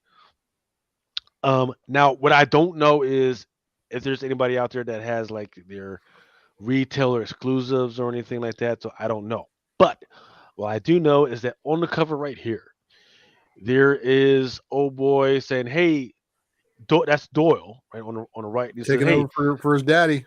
yeah." He's saying, "Hey, well, if people are still wondering, will Emily Bright turn out to be good or evil? Then this costume lands you right in the middle of spoiler alert territory." So, boom, right there on the left is Emily looking like Doyle. Don't know what that means. Because she's been It looks like a on all World those. Industries cover. So take that for what you want. 1 in 25. Yep. Eugene Young says, "Yep, can't go wrong with the 1 in 25 Scotty." All right, and then here we go. Strange Academy Ramos. Finals. There's another cover out here. This one is the Ramos. All types of characters on there. I do need to restart reading what's going on with here because I'm tracking the cover to the top left, but I'm not tracking who the character is to the top right. Not tracking who that is. All right, moving on. There is Thor. Thor number 33. That is your. I forget who this one is. But Your sister. yeah, I'm trying to see who the artist was. That was just the cover A by Nick Klein. So all right, yeah, so that was Nick Klein. So are we talking about the little sister, the little Your baby little sister? Right. Yeah, not Angela, the other sister. Yes. So what was interesting is was it Doom that took her? No, I forget. It wasn't. It was shit, something black that took her down into like the netherworld or something like that to look for something. They found freaking a whole bunch of weird stuff to include Doom that was down there. But she was just like a little baby. Not really Yep, like a baby, maybe like a toddler or something like she that. They threw in was. there. So now on the cover, they got her as this young woman that's able to hold the hammer right now. So that's kind of crazy. Shout out to Gary Nusser. He was all over this one. Um, Yeah. So I don't. So I'm gonna have to go back to Thor number 32 and see what was going on with that one. Um, and then this one is once again Thor number 33. This one is the Jeffrey Brown variant. Looks like he's trying to do a Scotty Young cutesy type character, but it's got Oh, excuse me. like the value that like my 9-year-old kid could have drawn it in character, but it's cute. I like it. Chad. Don't hold back, Chad. Covered by some random 8-year-old. Exactly. That's the mode, man. Um, and then this is your 1 in 100, a timeless Loki version. Glorious purpose. Venom Lethal Protector number two, 1 in 25 by Scans Sky. 25 copy incentive showing Nick Fury Sr. And you know what? The open orders for Silver Sable on this one aren't too shabby. I did not cover those. That's fine. Once again, that's what we got. Freaking the Ultra Maximus Matrix show. There you go. I didn't actually catch that one either. Black tape, 25 copy incentive or 15 copy incentive. I might have caught that, but I think I might have had a placeholder. You know what? Let me make sure we get this freaking tentacle joint in here. Let me go back to the lethal protector. Excuse me. Gotta make sure we get these tentacle joints in there. There you go.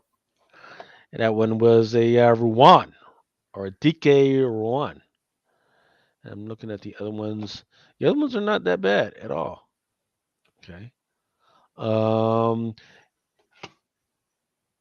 Here's your black tape number 3, 1 in 15 by Panasian.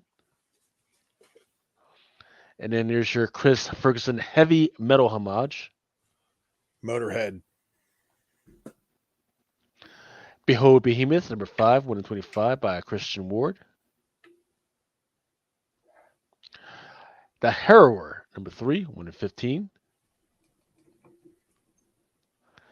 House of Slaughter number 14, 1 in 25. And there's your 1 in 50 by Scan. Looks like he's been quite busy. Mighty Morphin Power Rangers 107, 1 in 10. That's your what do you call it? The toy variant, action figure variant. Same shit. Yeah, 1 in 25. Jorge Corona.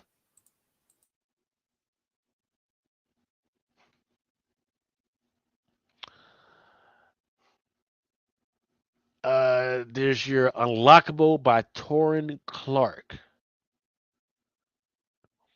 Vampire Slayer Buffy 1 in 10 by Patridge. Oh man, what's the name of that fucking movie where the chick went crazy and the whole village killed her friends? I forget what it was. Oh, Midsummer. That's what it reminds me of. Then there's your Mighty Barbarians number 1, 1 in 10 by Vatine. Here's your 1 in 20 by Tomaselli. 1 in 30 by Gizzy. 1 in 100 by Thorgood. And there's your full list. There's also some FOC incentives for that one. Darkwing Master List. Too many fucking covers. I'm not gonna put all that shit here. Batgirls number 17, David Marquez. 1 in 25 by Robbie Rodriguez. It's not too bad. Yes, I think this is the last issue though. Hmm. This is the very last issue of Batgirls because they're canceling it. Oh well, no surprise there. Well, Robbie Rodriguez, right? I even talked about this on my show. Remember how his vision was like fading and like that's why he was like kind of like you were like retiring from comics and shit, and then this is like really good for Robbie Rodriguez's art, unless somebody else finished it for him. Oh, so it's like almost like that Monet type thing where you could tell when he started going blind, like towards the end of his paintings and stuff like that. Supposedly, allegedly, Right. you know. 1 in 25 by Hayden Sherman for Batman, Superman, World's Finest. number 14. 150 by Nikola. I'm not going to. These Card names stock escape me. variant. Sis 50 copy Mesiga. card stock variant. That's all you need to say. Black Adam 125 by Ibrahim Mustafa. Interesting guy. Black Adam number 10, John Jiang. Catwoman number 54, David Nakayama. 150, Joshua Swaby Foil. Or if you're okay with trade dress and no foil, you can buy this one open order. Yeah. Yeah, this is not worth the 150. There is just worth I mean, the Nakayama A cover's fuego. it's a little weird. It's the new outfit. Well, it's a new girl. That's not It's Selena. not Selena? No. Oh, That's why it shit. was so weird. Here we go. Then why Selena on that cover? If that's not Selena there. That's not Straight Selena up really Doc either. Martin airwear. Trying to tantalize the lesbian out there who know what the Doc Martin's all about. But yeah, this is the cover swing. What do you mean? I wore Doc Martens when I was in high school. Yes, you are a lesbian. Congratulations. Oh, this is true. Okay, carry on. Bomber jackets too? Let's see who says something. Yeah, Eugene N. Young says her ears look weird. Yeah, they're floppy ears. They're not meant to be. It's anime ears. right? Yeah, exactly, right? Because I forget what her name is, but this character is actually Asian, so they're definitely trying to tap into the Asian anime freaking weird market, but they're not doing a good job because they gotta wear black leather, and they're just freaking weird with it. They know where they want to go, but they're not quite executing the way they should. I mean, Deceased Were the Undead Gods, number 8, cover B by Jay Anceletto. It's a homage. Deceased Were the Undead Gods, cover D, 1 of 25 by Francesco Mattina. Then there's your 1 of 50 by Sun Kumanaki. There it is. Fan service. That is the DCU, as I called it. I like it. I like it. I like it. I'm just saying that is that not go back. Look, man, you got gender bent Batman, right? Isn't that what is that a Bat Shazam? What the fuck? Anyway, there's a whole bunch of shit going on there that's not regular DCU, so they don't care, but they're gonna fan service you. So there you go, the DCU, everybody. Hey, I'm surprised they didn't get 150. Casada to do it. It is. I will say that if there's a 150, this is worth 150. I just don't. Let's see. What's the cover price on this one? I can't see the cover price, but still, Oh, it's probably like than the token. $5.99. Mhm. I would assume it's $5.99 if it's cardstock. 78 points of articulation says he believes that's old art from Jay Anceletto. No, I think the original was actually Adam Hughes, and Jay Anceletto is just doing a homage to it. Oh, here we go. And then TC Silent Tales number 1, 1 of 25 by Raphael Albuquerque. I don't know why you got Cyborg as a wannabe DJ from Run DMC, but okay. Yeah, they did Cyborg dirty on 2 of these covers at least. It's like we want the animated style, but don't do full animated style. This is one of them, but there's another. Yeah, I don't have the other one. Flash number 797, 1 of 25 by Serge Acuna. Nah. Then there's a 1 of 50, Torn Clark foil. Nightwing number 103, Jamal Campbell. The solicit says, the first sentence says, "Who is the grinning man?"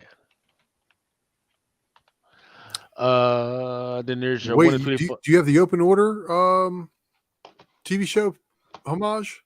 I can get it. What a thing. This is the only one worth ordering, in my opinion. Because I don't think anybody gives a shit about 50 copies to get this thing. I'm glad you asked because that gives me a chance because I haven't checked to Or see the there's Travis Moore foil. Okay, yeah, they're going to get that. 25 copies for this might be a stretch. But there's a dog on 50 the copy cover. foil might be worth it. Ooh. There's So- a dog on the cover, so you have to buy it. So give me a quick second because I see some new art for Catwoman as well. Is it supposed to be like a video game homage? Oh, like a player select thing? Homage. It might be a video game homage, but I know I did it earlier. So Let's see. What are we looking for? We're looking for Nightwing, right? Let's see. been up for way too many hours consistently. You said, oh, wait. Talking about the cover B?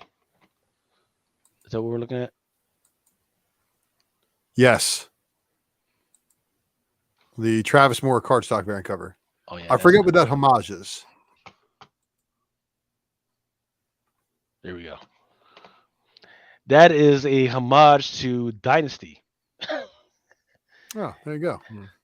If you've ever watched I knew it was soap a TV operas, show homage, right? yeah, if you've ever watched any soap opera, that's exactly how they freaking sit. Mm. And they do not have the 150 Travis Moore foil out yet. And then It's okay. They still didn't add the Peacemaker tries hard variants other than the foil. Right. There's the Eric Battle foil embossed. This is your Catwoman number 54, 1 to 25 by Rian Gonzalez. That's your Peacemaker tries hard number 1, the Battle foil embossed. So just so we're clear, it's Friday, now Saturday morning, depending on your time zone. There's no, this is the cover D, and there's no signs of A, B, or C still on the Lunar website. They're like, oh no, just fucking send it with the cover D, bro. It's a foil. We'll sell out, and It will just fill in the rest for you. So here is an interesting thing. I'm loading up the preview for it right now, and so here's the deal. Whenever you see me or see us put the time for this show to start at 12 o'clock, that's the time I intend to start. But if you start to see me put it shit for later, that's because new shit is coming in, and I want time to fucking look at it. I started the show at 12:30 or something like that. This shit was not loaded up as of 12:30, and now it's loaded up. So I'm gonna have to read this later, see if it's worth the while. So, but I'll do that later. All right, Stargirl, The Lost Children number 6, 1 and This thing's up 25. to like 5 fucking times. With This, this this Stargirl, series just should have been over like in 2022. Let's just be honest. I don't even know. Did they still have the TV show going on? No, shit got fucking shit canned as far as I remember. Good. They need to put a little bit more money into that if they're going to do Well, Stargirl. well, if it didn't get shit canned, it did once it made it over to HBO Max, where everything got shit canned. Well, the only person that was watching was Blind Adam, wasn't it? No, CW. it had a little bit of a fan base, a little bit more than Blind Adam, but Well, at least on this panel, right? I mean, a blind guy watching your show is bad enough. We're gonna have to keep going because I'm starting to run out of alcohol. I'm running out of Superboy, Superboy, The Man of Tomorrow, number 1, cover A by Janoy Lindsay. The better Superboy, we all know it.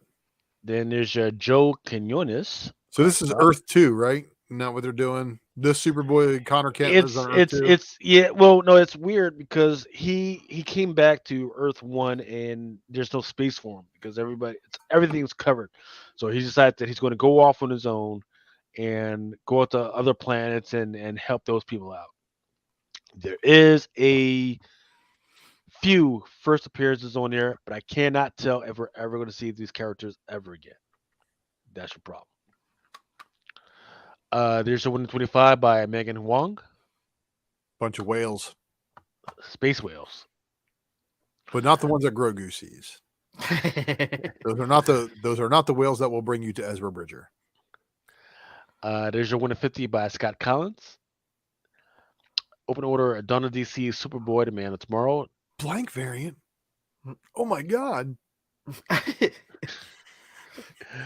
There's your 125 Baldemario Rivas. There's your cover F 150 by David Talaski. He stole my haircut in the 1990s, FYI. All he needs is a nose ring and it'll fit right in. He'll be all right. No, I never did the nose ring. But I Uh, definitely had the chain wallet. Dawn the of Doc Martens? DC, With the Doc Martens. That's right. Dawn of DC. And Jenko's, though. I was number mixing it up, man. I really was. 3. Superman number 3. There's your David Nakayama and Latina and all that other stuff. There is a Foil. mix. Yeah, well, there's a mix inside in the interior. I'm talking about there's a mix of Superman and the Parasite, so it's kind of combined and everything like that. I don't know if that's like a Well, that's Lois turned into a succubus parasite on the cover. So she I does remember not Superman make it. was like really overcharged with the Marilyn Moonlight stuff from issue 2.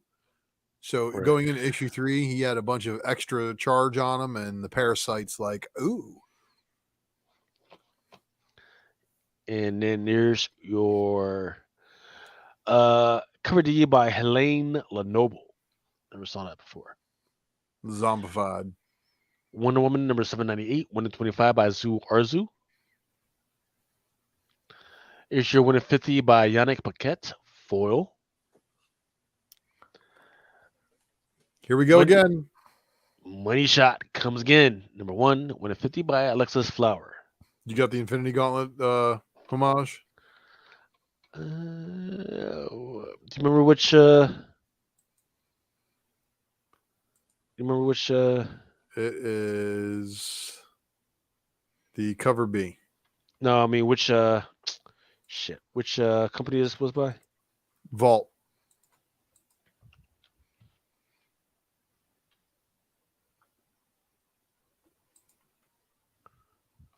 Ah, there you go.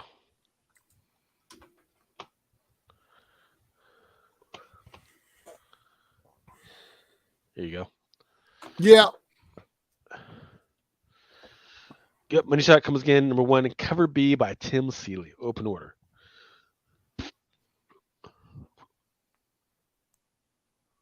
Not bad.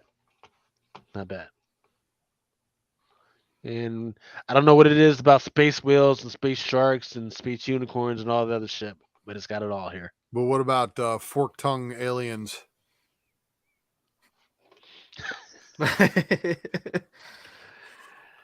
All right. I'm just warning you because that's Saucy. the side of this book here. Where's the Saucy. tentacles? Damn it. There might be a little bit of that too. Because again, Money Shot was all about that chick who's like they're doing the Adam Warlock pose. She's there and she's like trying to go into space and film aliens doing humans. That was like the premise of this book. Okay. The previous volume, just known as Money Shot. So good luck to you out there if you want it. Oh man, it's just prime for a weird movie. VR. All right, here we go. right. But before you get into this, Yes, sir. I gotta check out. Thank you, Drunken Chat family. Good to see you. Good to hang with you. And don't forget to like and subscribe. Smash the like button and leave a comment below. And I'll check you guys on the next one. Let's continue, Ultra. You too. Thank you for Later, stopping fellas. by, man. Till next week. All right, all right. Here we go. We're going into the final strikes coming soon. Unstoppable Doom Patrol number 1. That's that Nathan Zerrier. That was one. It was a 150. Action Comics number 1053. The one on the right is by Lucille Perillo. Oh, to promote the movie as well. Mhm. The movie that nobody wants to watch right now. Ryan Adams says, "Will order Superman 3 could have a kryptonite claw first cameo, and perhaps the Darth Vader Del Auto Chase open order, but we'll check Ultra Show after this. Absolutely, definitely freaking check this show out if you got enough freaking time to freaking check it out, and then either hit your LCS or hit me up, and then I can send you an invoice and do whatever. Thank you to. Oh my goodness. Excuse me, guys. I'm going through puberty. Comic Chef. Thank you, Comic Chef, for freaking um, supporting us. Let's keep the show going for another hour. Yeezy, what LCS should I hit up in Houston? He's there for the weekend. So look for the closest Bedrock City Comics to you, since that covers like there's like 8 locations in Houston. All their back issues are priced through Overstreet. So Really? yeah. So I found some really good deals there. I haven't hit up the different ones. Third Planet's all right, but I would recommend Bedrock or Atomic Monkey. Those are the Okay. 3 shops I would hit. Good stuff. Good stuff. I've always wanted to highlight LCS. So if you guys have an LCS that you think have really done you right, freaking absolutely freaking let us know, and we'll definitely freaking keep talking about that stuff. Um, Static Shadows. Static Shadows of Dakota #1 second print. Okay. Do you think they missed an opportunity instead of redoing the that foil variant somehow? Yeah. Like again, Yes. I mean, I know they did it like as a I trade or minimal trade for B cover, but like I maybe think like different background color or something like that. no, I think what they're missing out is they shouldn't be doing second prints. What they should be doing is give us the con exclusives because this is getting ready to Mm, be con season, right? We're yeah. just got WinterCon coming up. I'm starting to see the solicits for Awesome Con. They're asking me if I want my media passes for that shit, which I'm probably not doing this year. So they should. We should be hearing about some of these con exclusives right about now. And that's what they should be doing. All these hot books, these covers of the year, those are the ones that we should be getting con exclusives for. So we'll see. Yeah, that makes more sense. Harley Quinn at number 28. Kathy Kwan International Women's Day card stock variant is coming out. Sold out. Okay, I don't care what your local comic book shops have done, but they cannot no longer go back to Lunar and says, "Hey, we need more copies." It's sold out. Oh wow. You don't hear Um, that very often that Lunar sells out at the distribution level, huh? well, it's because I've been slacking and I haven't been reporting that stuff. But now that people are starting to pay more attention to DC, I'm going to be reporting it more as I see it coming up. Deadpool. Turns out that I- they've done a cover with him like this before, but it was like the pumpkin joint, which Mm, I I'm not sure if I want. I think this one is better. I did say that this should have came out in fucking February during Valentine's Day, but yeah. what do I know, right? Or at least hold it for a year, right? Uh-huh. For Yeah. Chad K was saying, how come this channel isn't monetized? I'm not sure. That's a Mel V thing.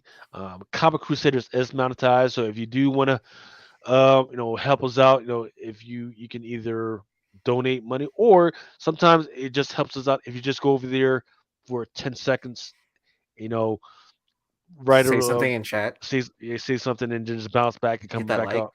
Yeah. Yeah. Yeah, definitely hit that like. Definitely hit that like. That definitely helps us out.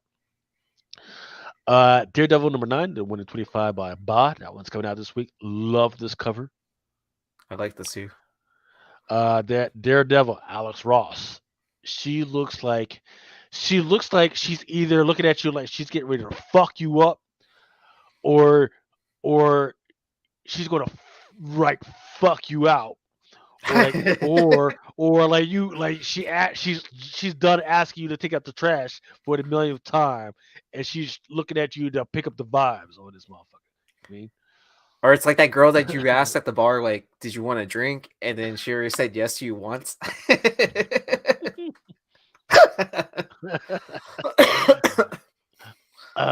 Indigo number one. Children Jenny Frizen, the one on the right is a 1 in 75. The one on the left, I'm not sure if that's the 1 in 50, but it's one of those. But I know the one on the right is definitely like a 1 in 75. Oh, I like yeah, the one on the left is a 1 in 50. Yeah, I like the one on the left a little bit more than the one on the right. Yeah, yeah. I mean, I know it's the same image, but like, yeah. But like, come on, you guys got me paying more for one without color. When did this become a thing? I don't really understand it. But hey, But that's been a thing for a long time. Like, it's been a like, thing, but it shouldn't be a thing. It's like, okay, you yeah, want like, color, you got to pay for it. I yeah. Well, because it's also cheaper to print without color too, right? yeah, yeah. I'm sorry, say again now? It's cheaper to print without color, like to do all those black and whites. Like you're only Yeah, using like 2 colors of ink versus like exactly, like 10 or whatever. Um, exactly. yeah. Yeah. But I mean, Uh, like, I don't know how that justifies from a 1 in 500 to a 1 in 1,000. mhm. Yeah. I don't know. I, I don't know, man. Sometimes I wish I was sitting in the offices while they're making these decisions. Uh, Chad K says you got chitlins in the name, bro. I don't know if I can like. It's not. It's not. Don't no. Don't go to my personal channel. Go to the Comic Crusaders channel and click like on that joint. That's the one you want to click like on. Yeah. Um. Uh. Steve Shush says he opened this in Comic Crusaders while Drunken Chat was playing. It's freaking with the half-second delay and both the audio going on. I'm trying to remember. I think it's if you go to the Twitch channel, Yeah, the Twitch it's is like actually it's closer like to real time. exactly it's weird. It's weird. So yeah, if you go to the Twitch, it's actually quicker. Yeah. Um, but I'm not sure if we completely monetize that one as well. We need more followers on the Twitch joint. So please absolutely go over to the Comic Crusaders Twitch and follow it. Follow us on that one because we need more followers to completely monetize that and freaking support this channel and support this whole group. Thank you, Comic Chef, freaking hitting us up again. His thing is, thank you, Chitlins Kieran's Cornbread. Will you hold me? It's Scotty Young, 1 in 25, Forness FOC. Just let me know if you don't already have the pull box.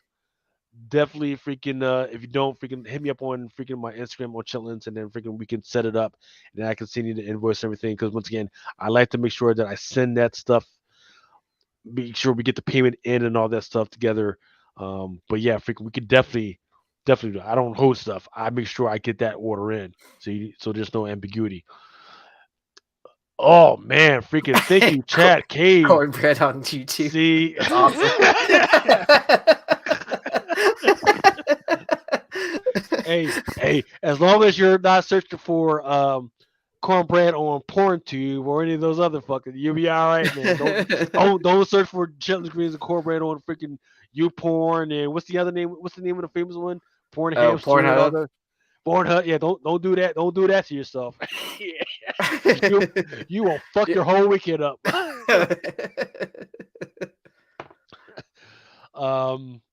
Where's Blind Adam when we fucking need it? I sent him the fucking link. Oh, Invincible. he's getting ready for Big Apple Con. Uh, uh, is what is that? Is that like some weird fucking porn sex toy thing or what? Or is that a No, Comic Con? I think it's like a Comic Con. I thought it was like a big, like, what the two cons that everyone talks about at New York City Comic Con or NYCC, and then And then Big AppleCon. Apple. Ah, I think those are the two big like collectors conventions or whatever. Besides, like, man. is that the one where they do all the toy stuff? Like actual toy, like not sex I toys, don't but know. like I don't know. I need to make my way out there because I do know the last one he talked about was the NYC. Um it was an adult con. I forget which one it was, but it was like it wasn't a porn awards because the porn awards went out in Las Vegas. I right. forget which one it was, but yeah, I need to make it back on this show so I could talk to the rest of the comic pimp crew with Autumn South and the manager and all those crazy fucking people. Um, it's Jeff. There's quite a few covers that are coming out for this one, but this one was my favorite. Yeah. Uh, Mighty Morphin Power Rangers and the Teenage Mutant Ninja Turtles. There is a 1 to 100. I need this in my freaking life, so I'm going to be looking for the cheap ones. It's probably going to be freaking cheap. It's going to probably be like 30, 40 bucks within the next 2 months. Um, Thank you. My goodness, you guys are freaking making my freaking weekend. Thank you. Much love to all you guys. Comic Chef says he wants to match Chad Cave on the total. Thank you, man. You guys are freaking amazing and much love, man. Look, man, freaking. I tell you what, man, freaking. Definitely in the future, please let me know which freaking Comic Cons you're going to. So if I'm going to any of those Comic Cons, I gotta freaking take you guys out for freaking drinks. Um, and once again, we need to have a drunken chat freaking dinner or something like that. That's apart from all the other bullshit, man. Freaking definitely, so freaking definitely let me know which Comic Con you're going to, so we can try and make some appearances to that stuff. Larry Joe says, pretty sure I read Indigo Children. Was it option already? I have not heard it. Whether Mm. it's been option already, but I tell you what, from the art and the effort that has been going into those, I think it's primed for it. But then again, so much stuff has been optioned already, so who knows? Right. Well, I mean, for indie to get picked up to be optioned or whatever, it seems like it's like a drop of a hat, right? But then like Hmm. for it to actually follow through with something, like you can you can only tell after like what 2 or 3 years Mm. to see if it actually gets made. Yeah. Yeah. So I got it in my box somewhere. I just haven't like I've read the short previews for it, but I have not read the actual full thing for it. So I'm gonna take a look at it and see where it falls and whether it's script ready or what. She Geek, welcome, She Geek 78. Thank you for coming in. C2E2 is next week. Wow, really? Already? It feels like just yesterday we had C2E2 on the joints. Please, Well, so they're getting back into the spring schedule instead okay. like because you know how like COVID threw everything off like what several months or whatever, and then Mhm. so you know I guess making reservations to that convention center, they've Yeah, had to yeah, like yeah, yeah, they've had yeah. to readjust schedules, and then so it's finally like flipped back to like the original time of the year, which is like springtime, is whenever C2E2 usually is. Yeah. But it's this year's interesting because MegaCon's going on the same weekend. Mm, really? Yeah. Yeah, so why are they having all these dongle Comic Cons? I mean, I know it's spring break, man, but I'm not really on spring break or anything like that. Yeah. Sticks Boy 73 says he's hitting NFCC, Nickel City, Ottawa, and NYCC this year for sure. Nice. Man, Sticks Boy, man, I haven't heard from you in a while, man. What's been going on, brother? She Geek says, "Ooh, is that a Jenny Prison cover too?" Yes, it is for Indigo Girl. Excuse me, Indigo Children number one. The one on the left, that's the one in 50, and the one on the right is the one in 75. And Mama Comics showing up late at night. I sent you the link. You didn't show up. I'm feeling heartbroken. Um, you're gonna definitely have to freaking show up, man. What's going on? Sarah, you got to know that Mama Comic Lusa got her start on Drunken Chat. Mama Comics says she just woke up just to take a bio break. So okay. And she is saying Oh yeah. She's going to she's WonderCon. going to WonderCon. So, Mama Comics will be representing Nearing Nirvana and Drunken Chat at WonderCon. So if you guys want to go over there and search for her, freaking make sure you search for her and book her. Make sure you buy her a drink. Take her out for drinks or dinner later on if you should see so fit. Make sure you bless her with all you got. All right. Have fun at WonderCon, You Lucy, because I yeah. know isn't that like her first con to like actually like shop around instead of like working I don't as well. know. I don't know. Should be interesting. Lord of Brooklyn says Modelo mode returns. It looks like you broke open another bottle. Has it been around? I've been around, but not usually up this late. 2:55. Late 2:55 ain't that late. We used to go around to like 4:30. Back in the day, we used to go to 8 o'clock in the morning. Okay, here we go. Something is killing the children. There's a 1 in 50 Ariel and Andito, which looks absolutely fly. And there is a 1 in 100 Lotte, which is absolutely freaking gorgeous. Freaking love it. Oh, that's way Both better of them than are the. good. But that was way better than the Frozen Max variants that we were doing for a while. The Sure Lotte. enough. Yeah, If they sure. mixed those in, like, oh man, that would have been cool. Yep. DT said there's a cool Harley for FOC. Well, let me check. Or did we? Because I know we covered a whole bunch of Oh, stuff. it's probably that the one that is sold out on the distribution level, or is that coming out Oh, this? yes, that's coming out this week. Oh, okay. Yeah, there's no Harley on FOC this week. There is stuff that's coming out this week, and there was that Harley.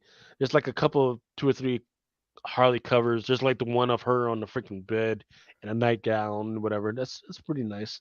I'm a couple It's issues good. behind on something that's killing the children. I'm not Yeah, gonna lie. I think I'm just like a issue or two behind, yeah. but I'm enjoying it still.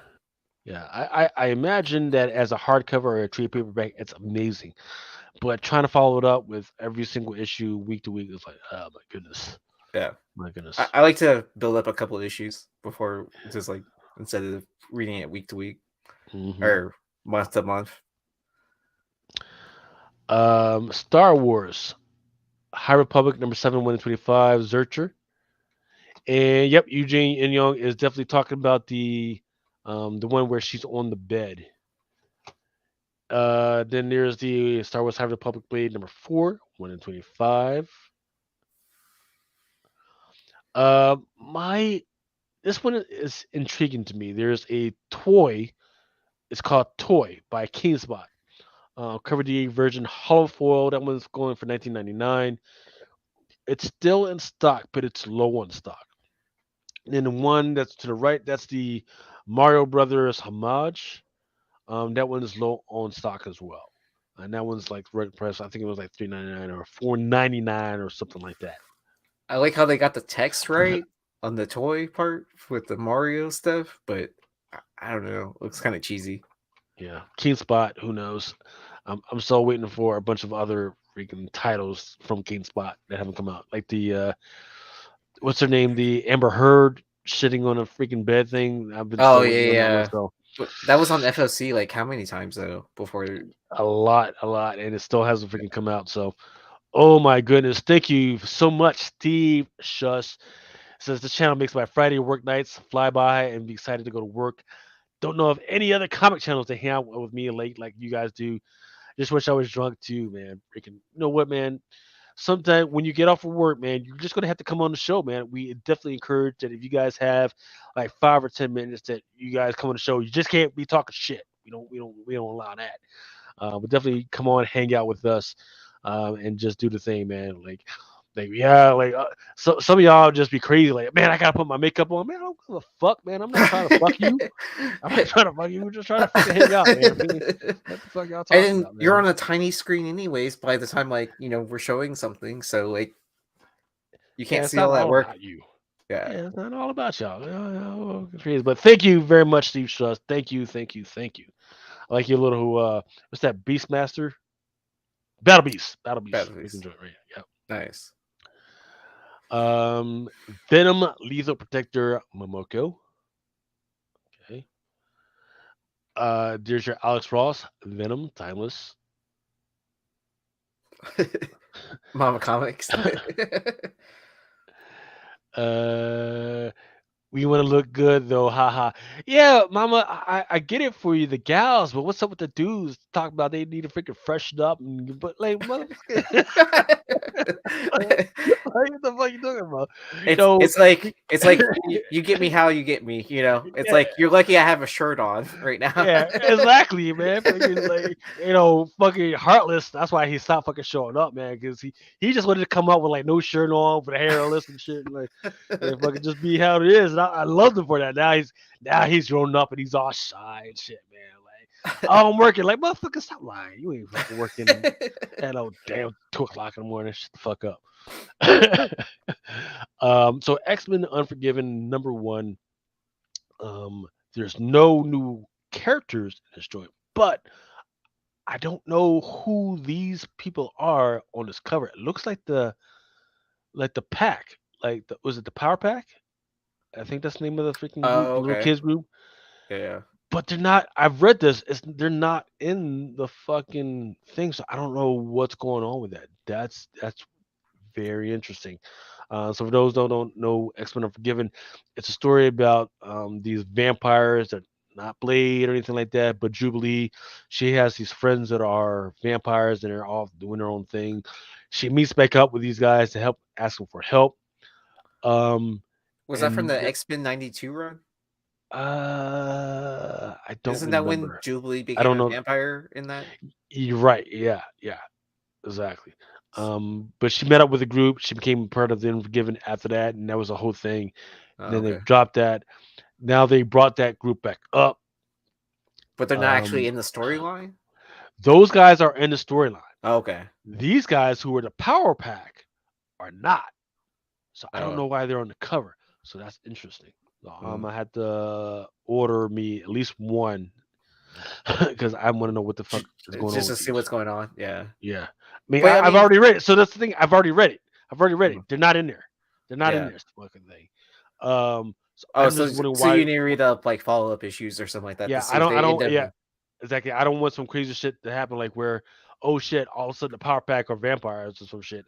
And that's exactly what they're on this cover. They got the Power Pack as fucking vampires on this fucking joint, and I don't understand what's going on with that. But all right. Yeah. Um, She Geek 78 says if she doesn't wear her makeup, I would be that something is killing the children. Come on now, come on, don't sell yourself short. And then the last book that I'm going to cover, that Vampirilla #6, that year one, that Lucia Perillo. That's the one that's been the it's been competing with the that art germ, the Emma Frost art germ for #1 and #2, as Mm. far as the hottest freaking books. Bringing up #3 is the Dan Slott Secret, Spider-Man Top Secret the spoiler. spoiler variant. Yeah. Yeah, that's going to overtake it soon. But this one is the freaking hottest one right now. Um, It'll it's probably pick kind of up as slowed down. more.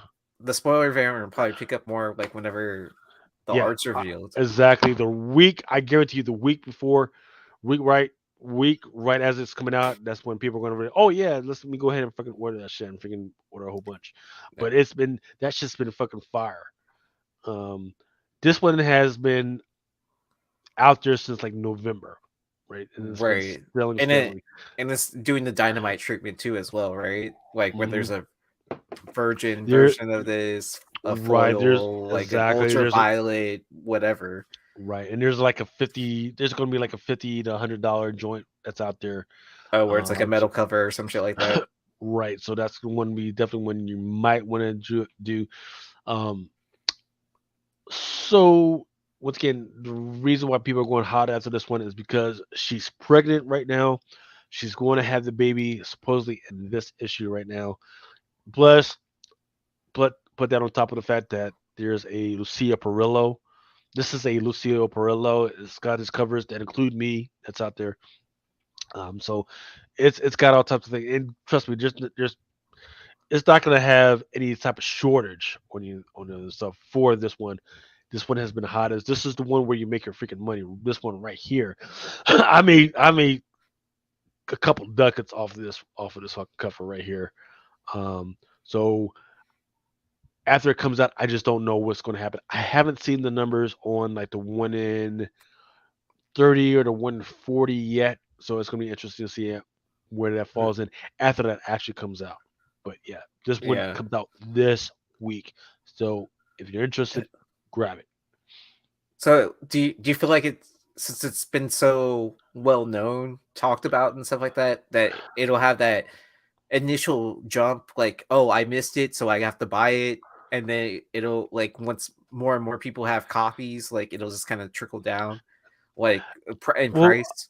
well, I'm, In I'm price. happy to I'm happy to say that I don't fucking know, right? This is new territory, right? Mm, Because this is the first time that I've seen a cover that was solicited and back in November. And I know it's November because that's when I first saw it, and I started selling it back in November.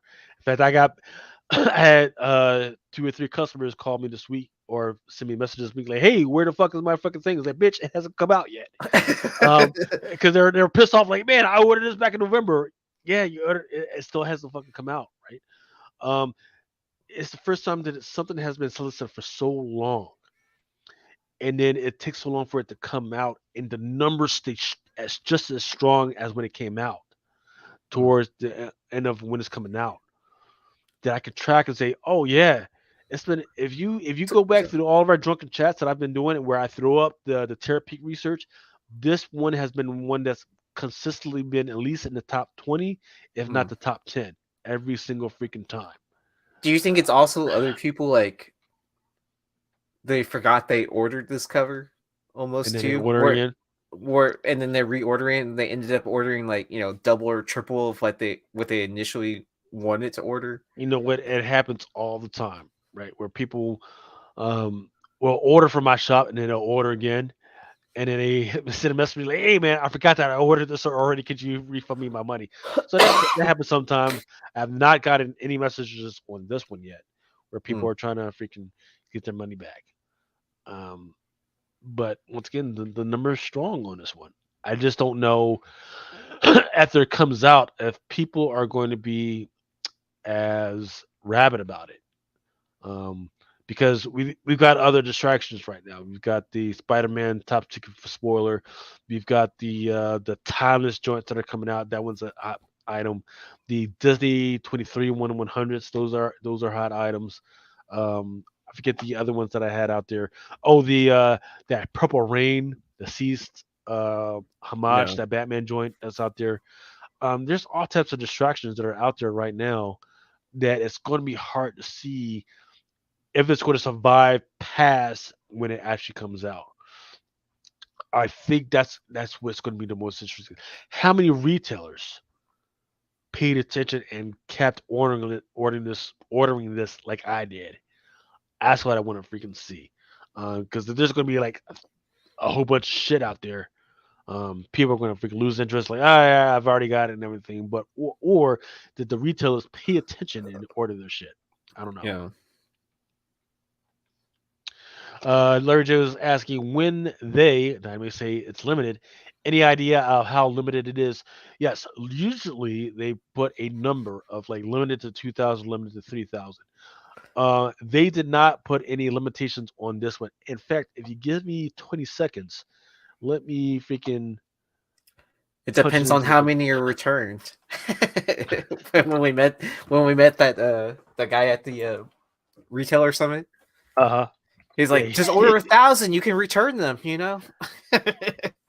yeah. For credit, like the fuck I'm going to do with credit.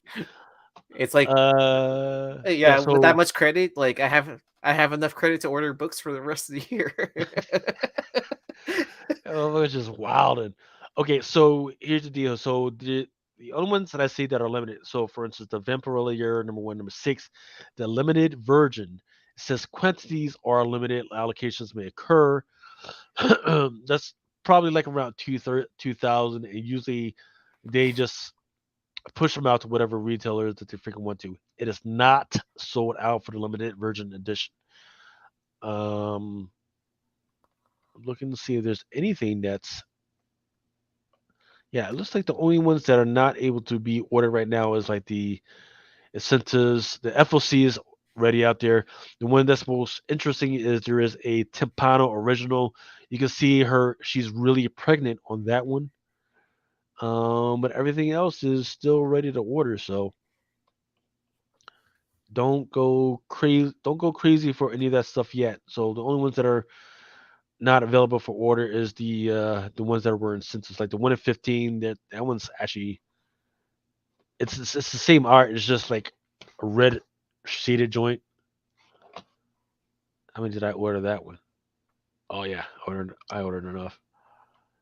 Yeah, so I mean, it's going to be interesting. I guarantee you, there's going to be enough on the ground. That ultraviolet was 3.99 at pre-order at Midtown. Now sale on date is $10. Yes, exactly.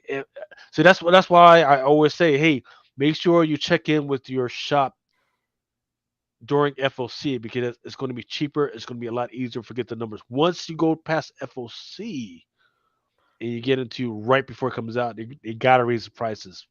You Yeah. got to raise the prices to kind of recoup those costs. Um, yeah, I think that's it, sir. You got any shows coming up this weekend? I'll probably be on Modern Comic Mayhem for Beyond Wednesdays tomorrow night. Other than that, no, Okay, nothing really planned. Yeah. okay. I've got a no prize podcast joint coming out this week. I'm not sure if I'm going to do any whatnot shit this week. I do have some surprise boxes that are ready. If you guys want any, just hit me up on Chitlins Greens Cornbread on Instagram. Um, as far as the surprise box from Ultra, what I'm thinking is that what we might do is instead of just sending one freaking big freaking box, we might. I'm gonna ask him if he wants to do little individual boxes so that there are more winners, and we just show that out that way. But that's going to be up to Ultra to make the final decision on that stuff. Once again, Comic Crusaders has a bunch of slew of other stuff to um, as far as other podcasts. So definitely hit up Comic Crusaders, the website, as well as the YouTube. Nerd Nirvana has got a whole bunch of really great content. Our brother in arms, Brian McClay, he's got some crazy fucking UFO shit that he's got going on, as well as I know you guys were talking about trading cards this week. Another good stuff, collectibles and other stuff. Yeah, so that was a Oh really good yeah, show. I just got to order back in from PSA, so I'll be revealing that tomorrow. Nice, Yeah, so nice, it's like 20 card submission. So nice. yeah. Okay. Okay. So yeah, freaking definitely freaking pay attention to that. Um and once again, we definitely had a lot of fun. Thank you guys for hanging out with us once again. And we will see you next week. Out.